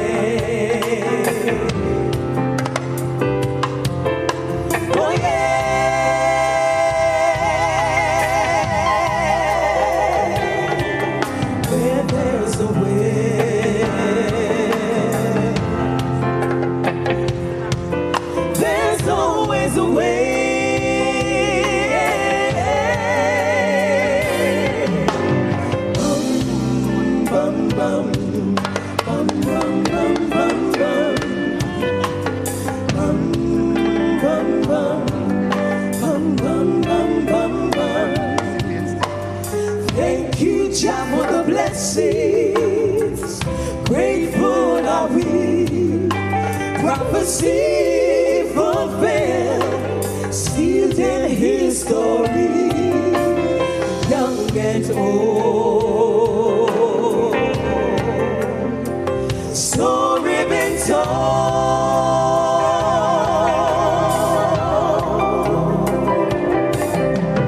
young and old. Story been told.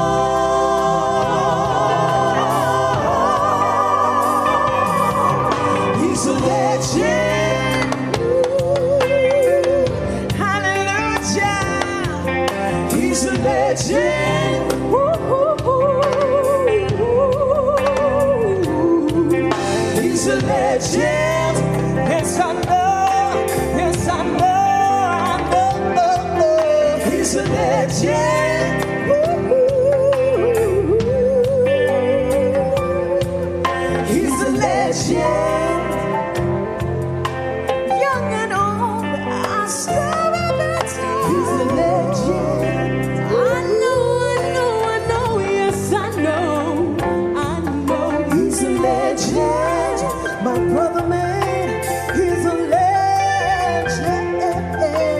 a legend.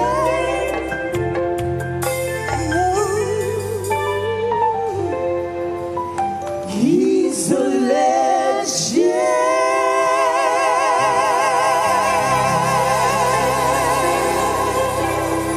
True Jamaican artistry by Nash. And now we continue with the presentation of awards. We are allowing now time for the markers to take their place, and then I will alert Your Excellency for your moment.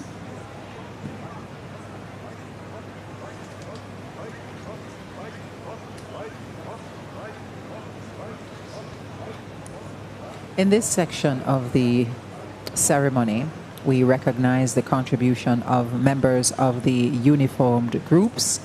There will be 2 medals of honor for gallantry and 84 medals for meritorious service.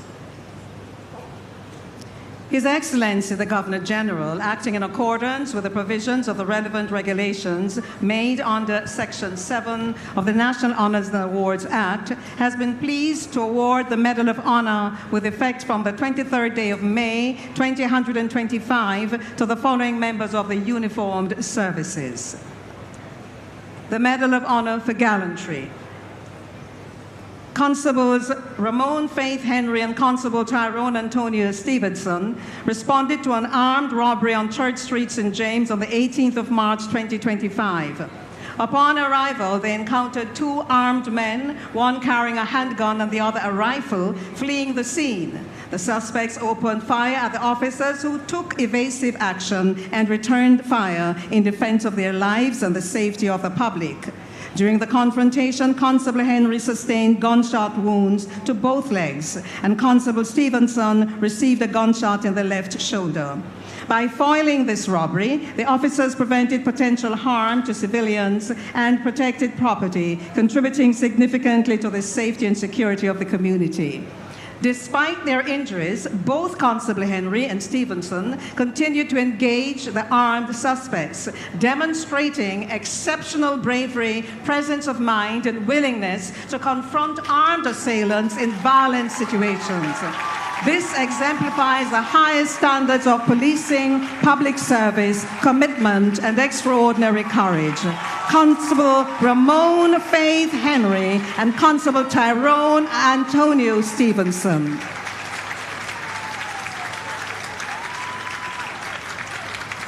The embodiment of courage and determination under fire, continuing to hold their position, serving and protecting. Real modern day heroes.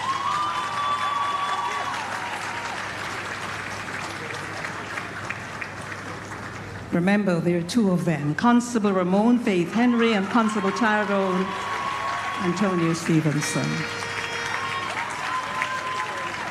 Constables Henry and Stevenson both exemplify the highest standards of policing, public service commitment, and extraordinary courage. The Medal courage. of Honor for Meritorious Service. The Jamaica Defense Force. Major Denver Markle Ennis.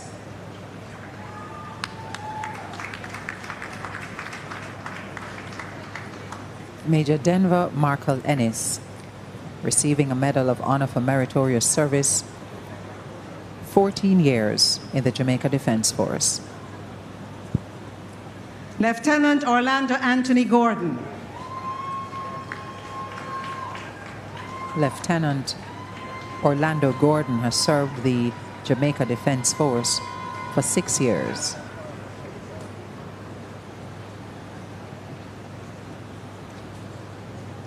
Staff Sergeant Damian Neil Facey. Staff Sergeant Facey was unable to attend this morning. Corporal Gavin Cagel Williams. Corporal Gavin Williams has served the Jamaica Defense Force for 17 years.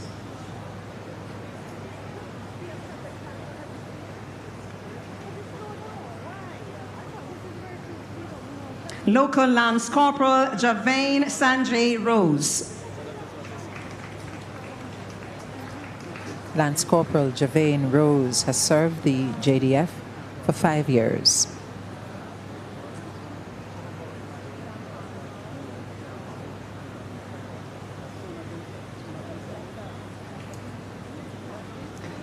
Lance Corporal Jamar Romario Morrison. Lance Corporal Jamar Morrison has served the Jamaica Defence Force for 6 years.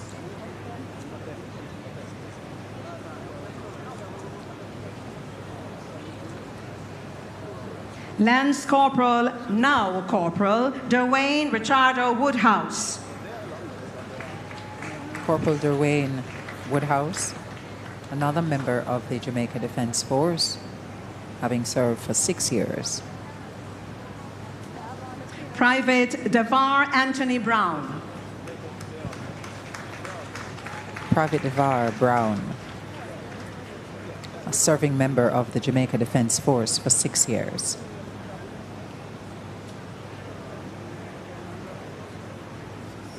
And now the Jamaica Constabulary Force. Assistant Commissioner of Police Howard Wayne Chambers.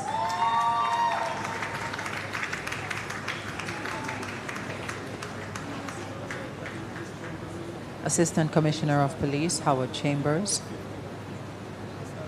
serving the JCF for 19 years. Assistant Commissioner of Police Jacqueline Georgiana Coombs.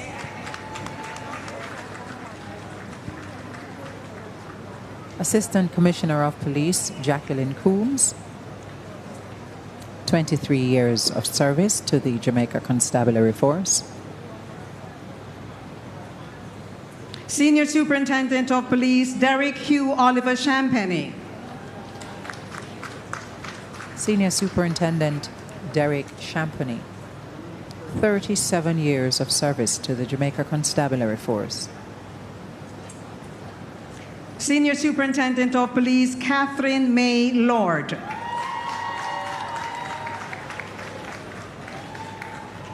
Senior Superintendent Catherine Lord, 23 years of service.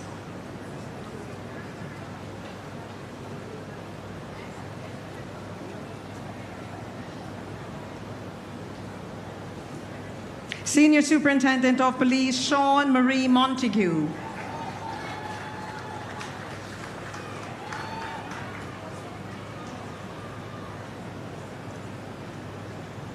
SSP Montague, 29 years of service.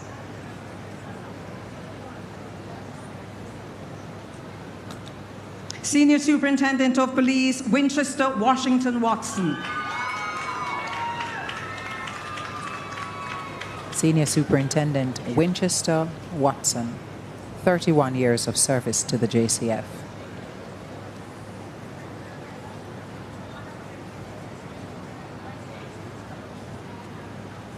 Superintendent of Police Victor Everton Barrett.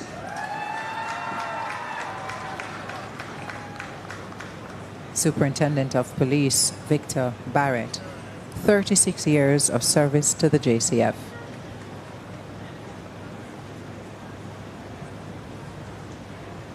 Retired Superintendent of Police Winston Pabletto Milton.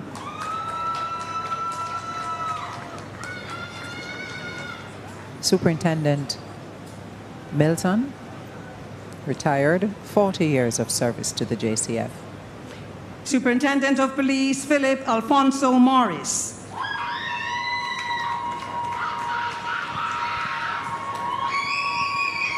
Superintendent of Police Philip Morris, 38 years of service to the JCF.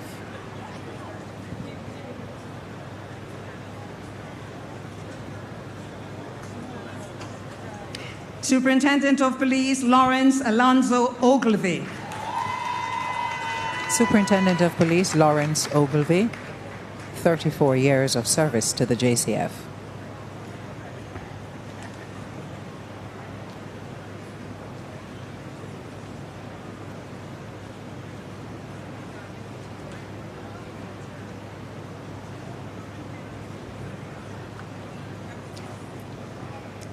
Deputy Superintendent of Police Carl Andrew Brown.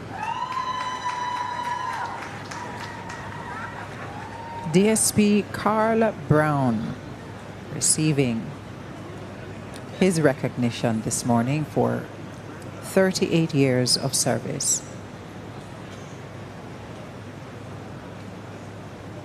Deputy Superintendent of Police Vanessa Aretha Clark.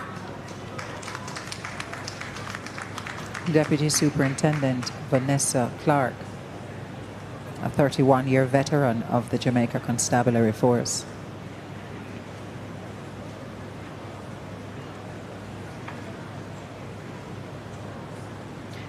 Deputy Superintendent of Police, now Superintendent, Shernette Karen Crossman Bunda. Superintendent Shernette Crossman Bunda, 33 years of service to the police force.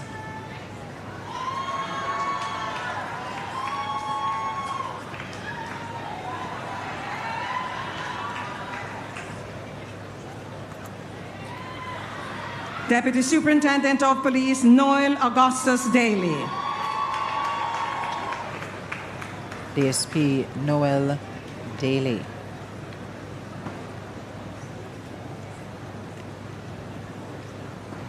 Receiving a badge of honor for meritorious service to the Jamaica Constabulary Force. Deputy Superintendent of Police Lujas Orlando Daniels. DSP Daniels is unable to attend this morning. Deputy Superintendent of Police Ron Anthony Fletcher. Deputy Superintendent Rowan Fletcher, a 35-year veteran of the Jamaica Constabulary Force.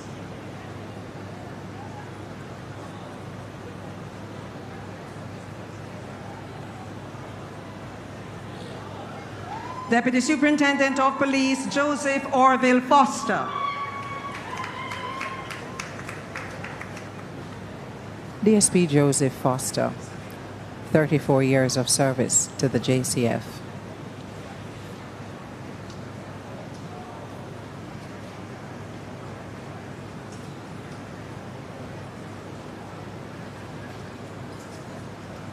Deputy Superintendent of Police Webster Delana Francis, who is unable to be here this morning. Deputy Superintendent of Police Earl Winton Grant. Deputy Superintendent of Police Earl Grant, receiving recognition for 35 years of service.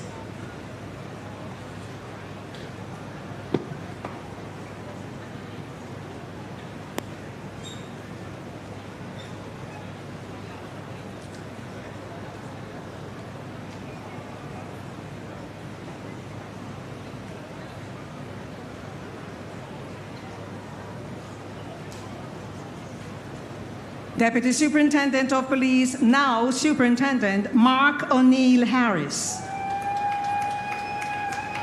DSP Mark Harris, 33 years of service.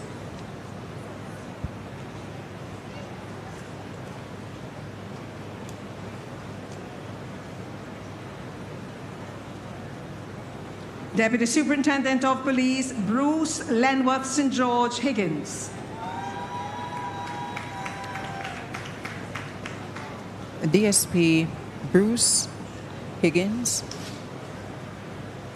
another veteran of the Jamaica Constabulary Force, receiving recognition for 38 years of service.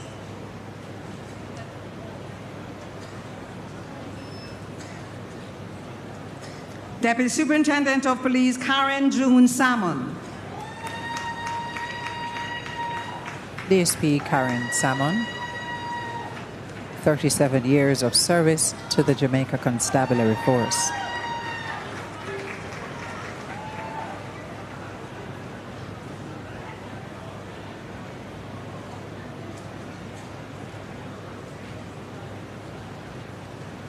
Deputy Superintendent of Police Derek Evan Thompson.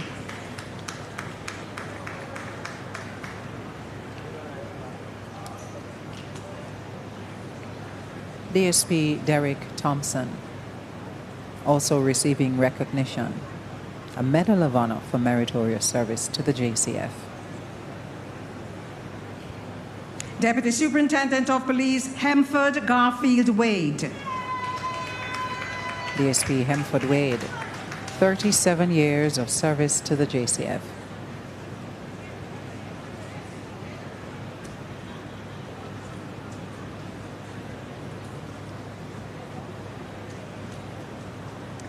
Deputy Superintendent of Police, Fiona Lalise Watson. DSP Fiona Lalise Watson, 35 years of service to the Jamaica Constabulary Force.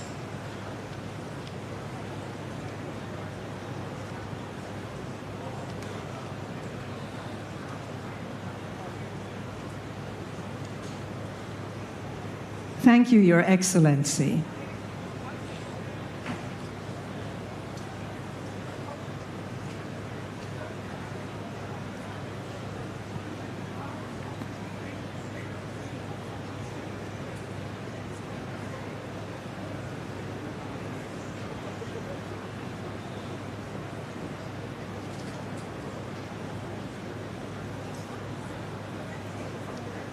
Formed in 2017, Top Brass is a dynamic Jamaican quartet that blends classical sophistication with contemporary flair.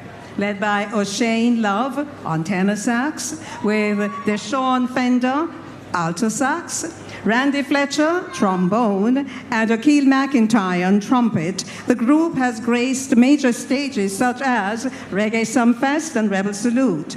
They have performed alongside icons like Beres Hammond, Stephen Marley, and Buju Banton, captivating audiences with their exceptional musicmanship and dynamic stage presence.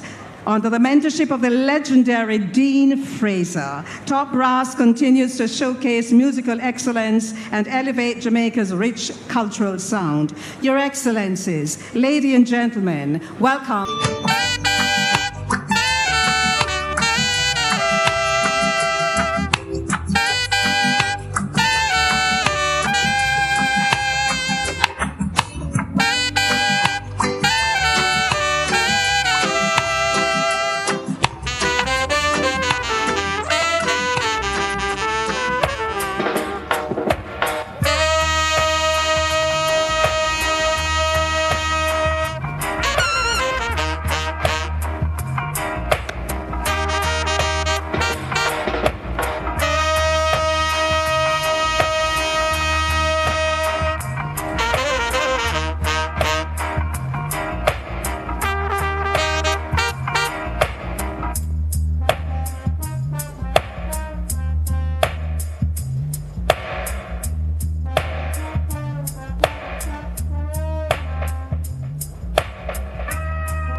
Top brass, we appreciate you. Thank you. We will now continue with the presentation of medals to members of the uniformed services.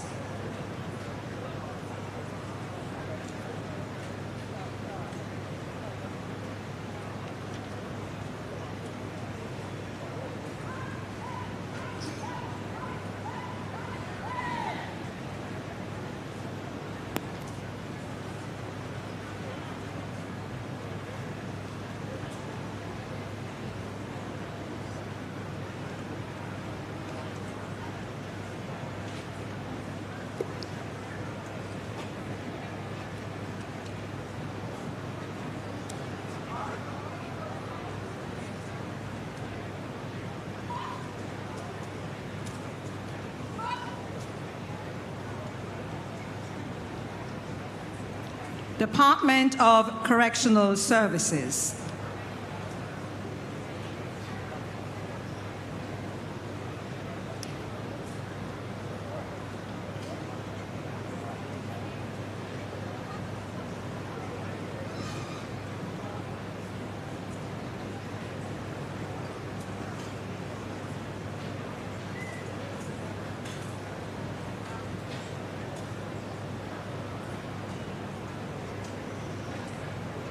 Assistant Superintendent Suti Alexander Dixon. Assistant Superintendent Suti Dixon, receiving a Medal of Honor for meritorious service for 39 years in the Department of Correctional Services.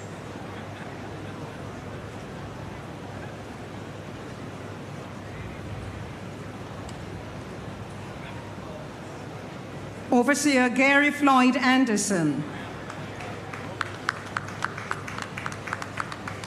Overseer Gary Anthony Campbell. Overseer Gary Campbell, receiving his Medal of Honor for meritorious service for 37 years.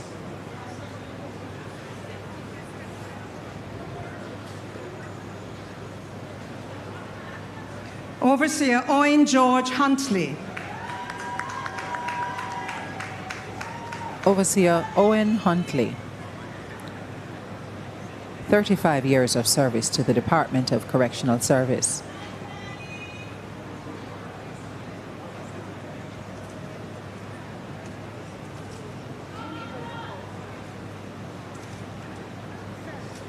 Overseer Denton Richard Murray.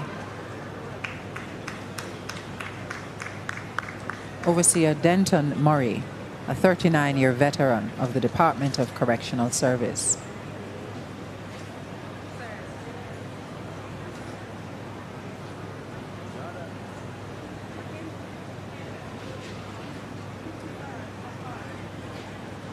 Overseer Clive Roy Sangster. Overseer Clive Sangster, 35 years of service to the Department of Correctional Service.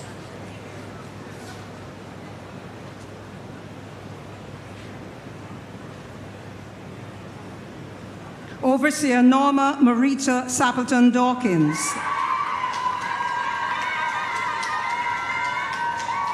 Overseer Norma Sappleton Dawkins receives her Medal of Honor to loud applause from family and friends who have come to support her. She has served for 30 years. Overseer Melrose Wilder Simmons. Overseer Melrose Simmons, another 30-year veteran of the Department of Correctional Service.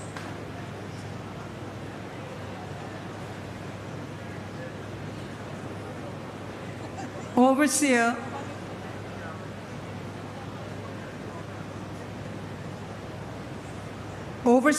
Debbie Patricia Thomas Ashby. Overseer Debbie Thomas Ashbury, 30 years of service.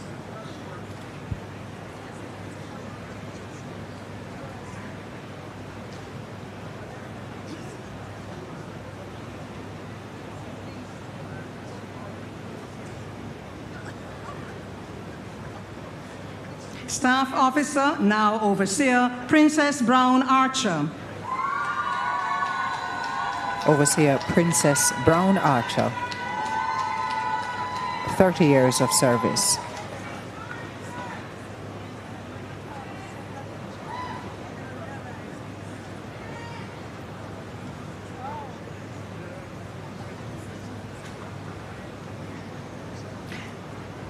Staff Officer Howard Alfonso Gordon.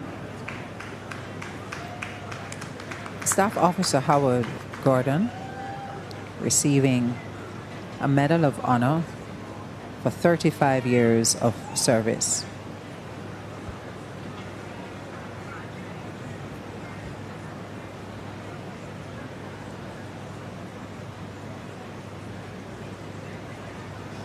Staff Officer Leslie Jordan. Staff Officer Leslie Jordan, also 35 years of service.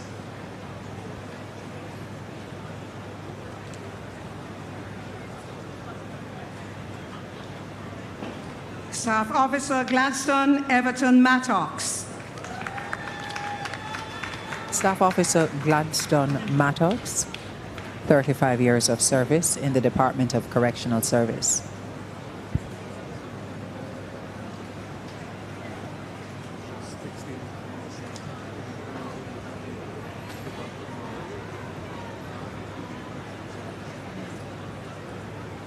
Staff Officer Melissa Ann Miller.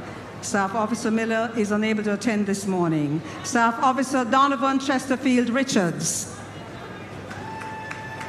A 38-year veteran in the Department of Correctional Service, Staff Officer Donovan Chesterfield Richards.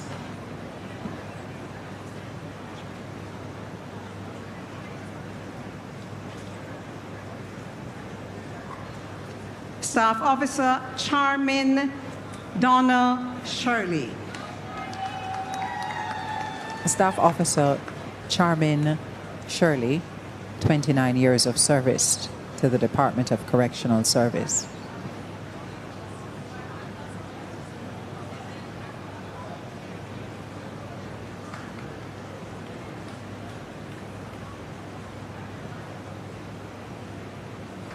Staff Officer Judith Judan Smith.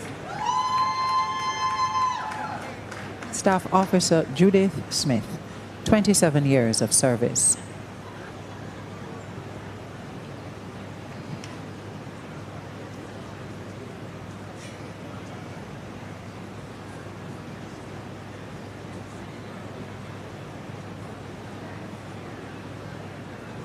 Staff Officer Joan Anne Marie Wint.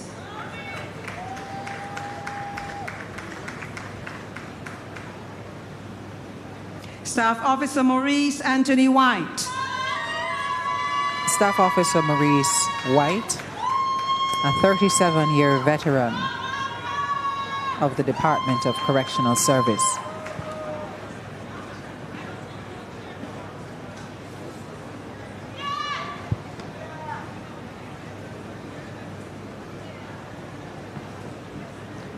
Corporal Marlon Earl Blake. Corporal Blake is unable to be with us this morning. Corporal Patrick Dion Kane. Corporal Patrick Kane, 35 years of service to the Department of Correctional Service.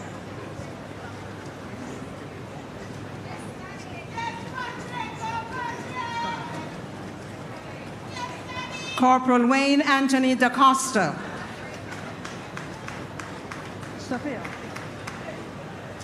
Corporal Wayne DaCosta, 32 years of service.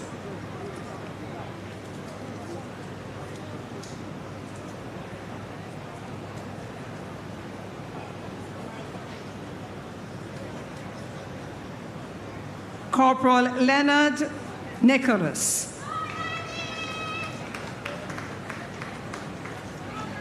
Corporal Nicholas, a 35-year veteran in the Department of Correctional Service.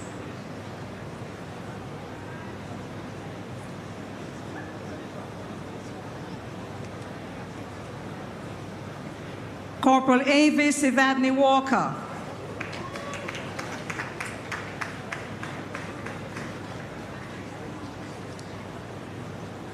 "25 years of service under Corporal Walker's belt.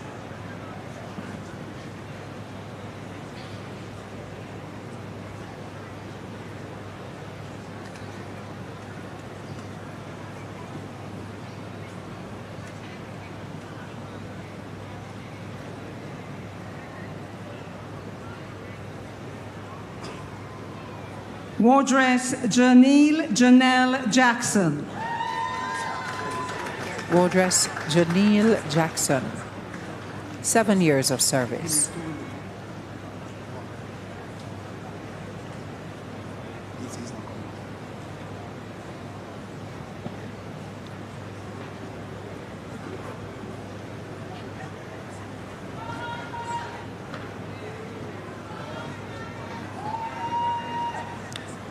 Thank you, Your Excellency. Now, we have one sector left, that's the Jamaica Fire Brigade, but things are hot in the place, so Kevin Downswell is going to be performing for us at this time. He also was acknowledged earlier on. Kevin, we thank you so much. Could you welcome Mr. Kevin Downswell?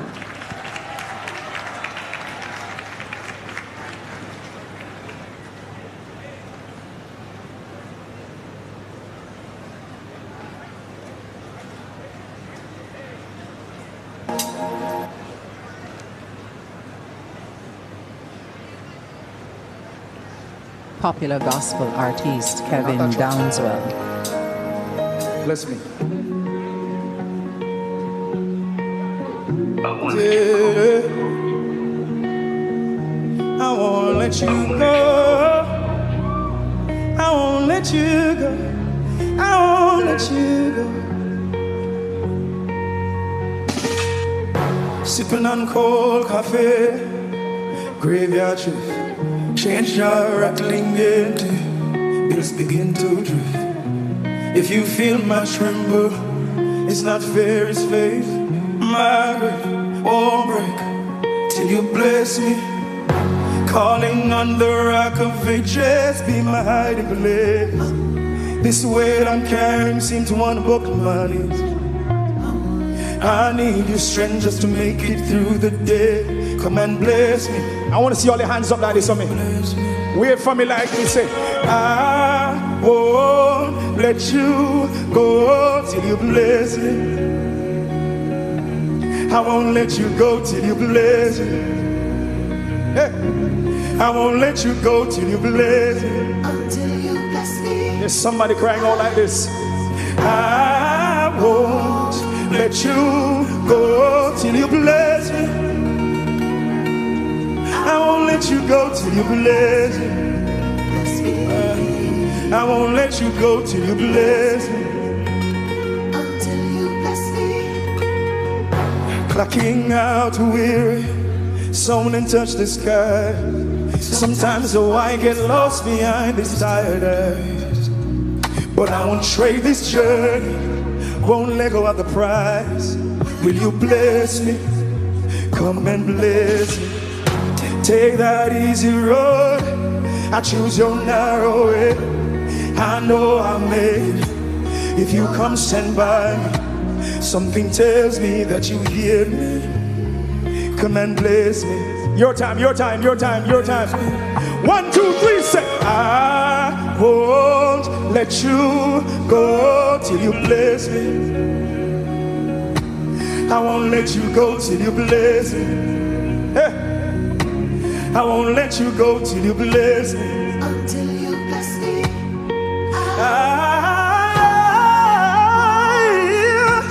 I won't let you go till you bless me. I won't let you go till you bless me. I won't let you go till you bless me. I won't let you go till you bless me, till you change my name, till you break these chains, till you take the shame, till I walk different. I want to hear you sing for me. 1, 2, 3, say, I won't let you go till you bless me. I won't let you go till you bless me. I won't let you go till you bless me. I want to see everybody stretch out to the King family right here. 1, 2, 3, say, I won't let you go till you bless me. I won't let you go.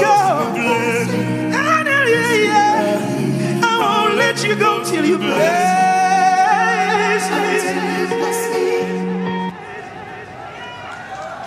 Thank you, Mr. Downswell. Thank you so very much. And congrats. And now, the men and women of the Jamaica Fire Brigade. Our markers will take their place, and then this last batch will return for their acknowledgements by way of their awards.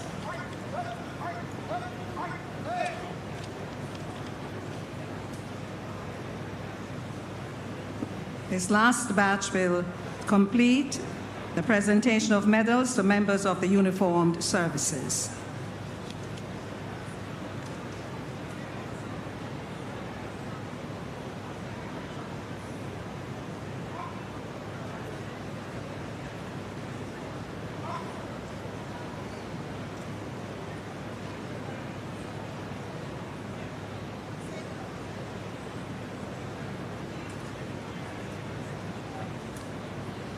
And now, the Jamaica Fire Brigade.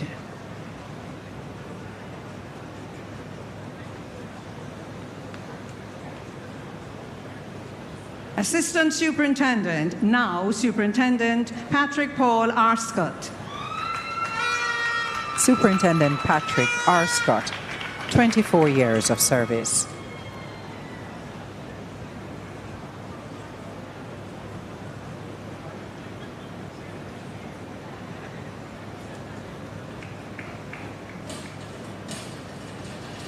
Assistant Superintendent Orrin Emerson Brown.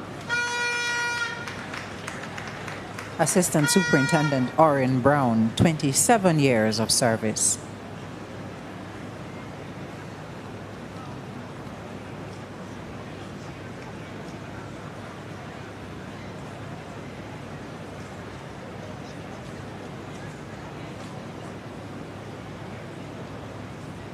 Assistant Superintendent Colin Courtney Bryan.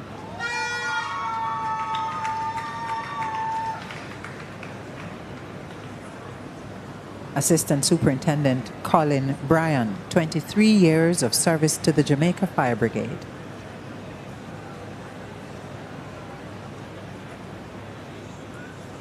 Assistant Superintendent Cheval Hugh Minto. Assistant Superintendent Cheval Minto, 27 years of service.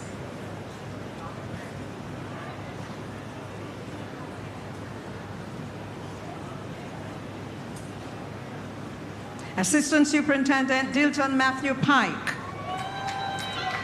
Another 27-year veteran of the Jamaica Fire Brigade, Assistant Superintendent Dilton Pike. Assistant Superintendent Kevin Anthony Samuels. Assistant Superintendent Samuels receiving his recognition for 28 years of service. Assistant Superintendent J. Livingston Scott.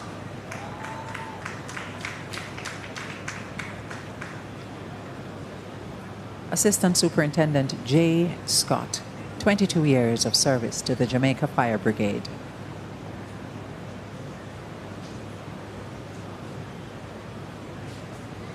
Assistant Superintendent Prince Andrew Thorborn.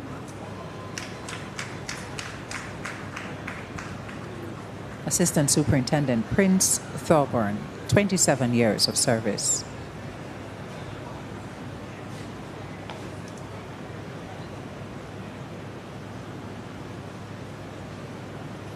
District Officer Myrna Nicole Adlam.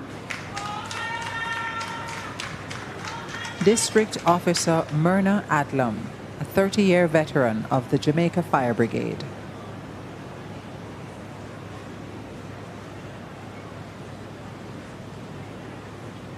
District Officer Kirkland Eric Blair.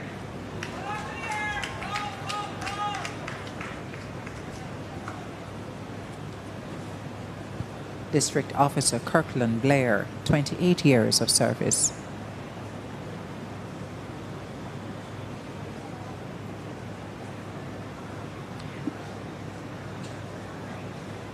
District Officer Ian O'Neill Collins. District Officer Ian Collins, 27 years of service.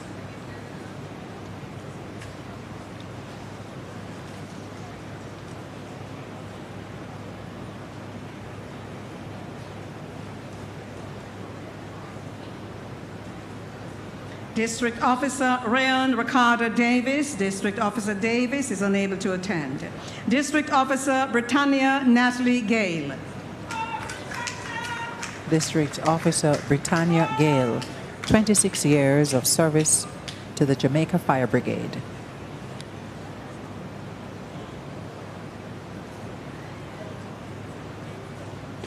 District Officer Tino Esmond Lynch.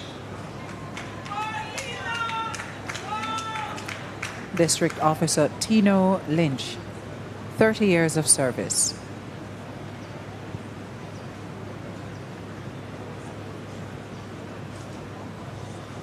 District Officer Kirk Michael McBean. District Officer Kirk McBean, 28 years of service.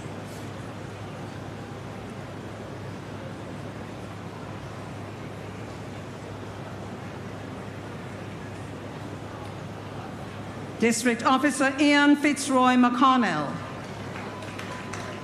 District Officer Ian McConnell, 23 years of service.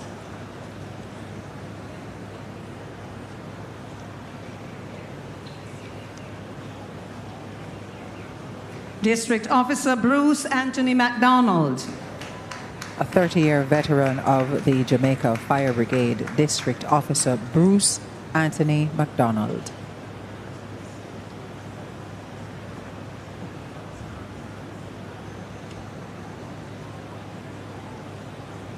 District Officer Derval Alanda Mackenzie. District Officer Derval Mackenzie, 22 years of service.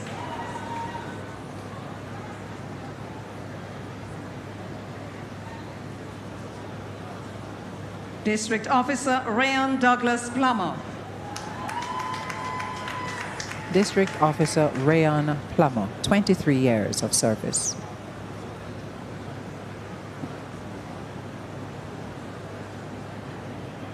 District Officer Angela Marlene Russell. District Officer Angela Russell, 27 years of service.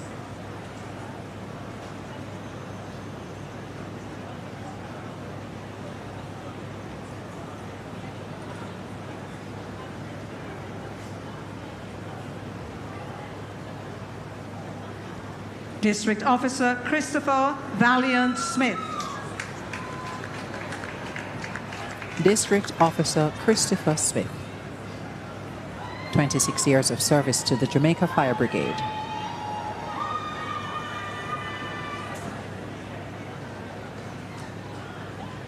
District Officer Joseph Anthony Thomas.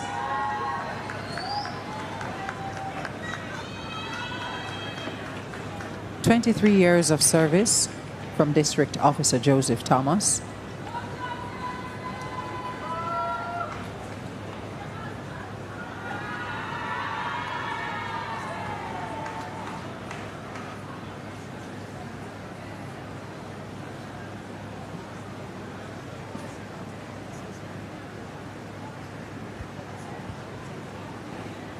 District Officer Charmaine Denise Ware. District Officer Charmaine Ware, 20 years of service.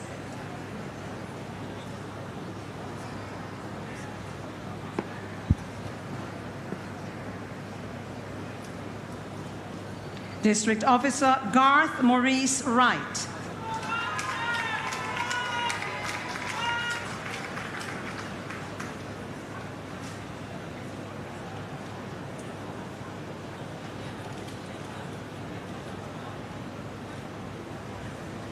"29 years of service District for Garth Officer Wright." Kalila Tamisha Wright Gray. 20 years of service for District Officer Kalila Wright Gray.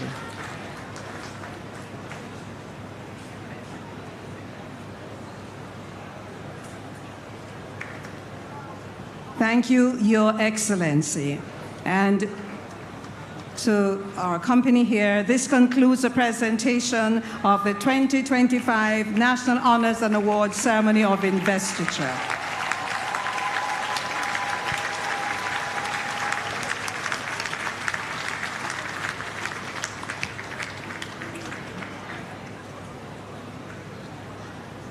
We are preparing now for the playing of the national anthem. The Jamaica Youth Chorale will be presenting the anthem. Of course, you're expected to stand. And let me just allow you a few notices at this time. Please remain standing for the departures of Their Excellencies, the Governor General and the Most Honorable Lady Allen. The Prime Minister and the Most Honorable Mrs. Holness are going to be escorted to greet the recipients. We're asking guests to remain in their seats so the Prime Minister can greet the recipients in an orderly fashion. Also, please refrain from impeding the movement in the ceremonial area. And just reminding you, notice here, Lorna Brown, please meet Hyacinth Henry at the JIS tent, and an elderly lady lost her glasses. If you've received the glass, or if you found them, please take them, or you found them, please take the glasses to the sound booth at the back. Thank you so much.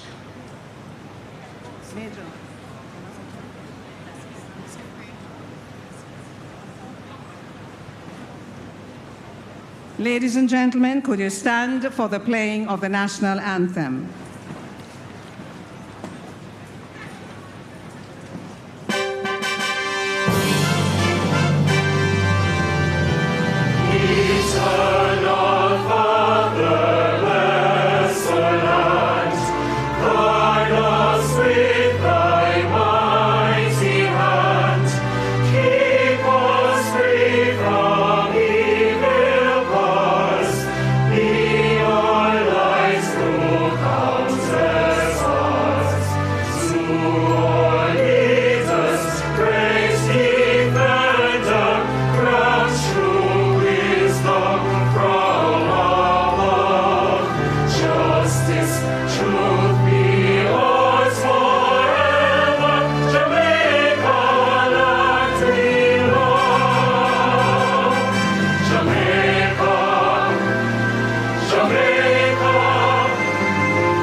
Remain standing for the departures of Their Excellencies the Governor General and the Most Honorable Lady Allen.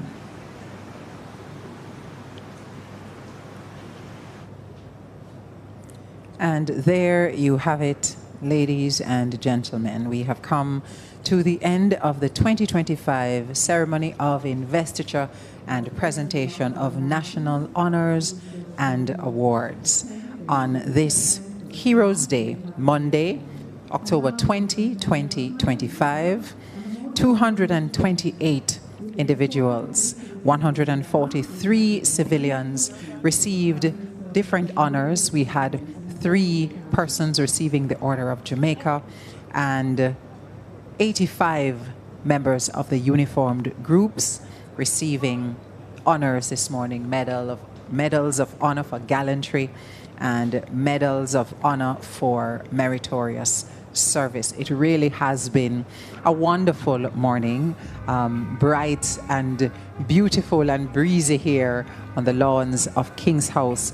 Happy to be here with you once again, anchoring the team, the very hard-working production team of the Jamaica Information Service, who have been bringing you all the sights and sounds of this very important event. Important because of what it represents to our nation, to our people. We thank you so much for joining us, those who tuned in on local television, those who joined us across various digital platforms. Thank you so much. I have to big up and thank the production team at the JIS. The broadcast began at Heroes Park this morning with a salute to the heroes, the laying of wreaths for our national heroes, and then concluded with a presentation of these honors and awards. Thank you so very much. My name is Stacey Ann Smith. It has indeed been a great pleasure to be your anchor this morning. Walk good and have a wonderful rest of your Heroes Day.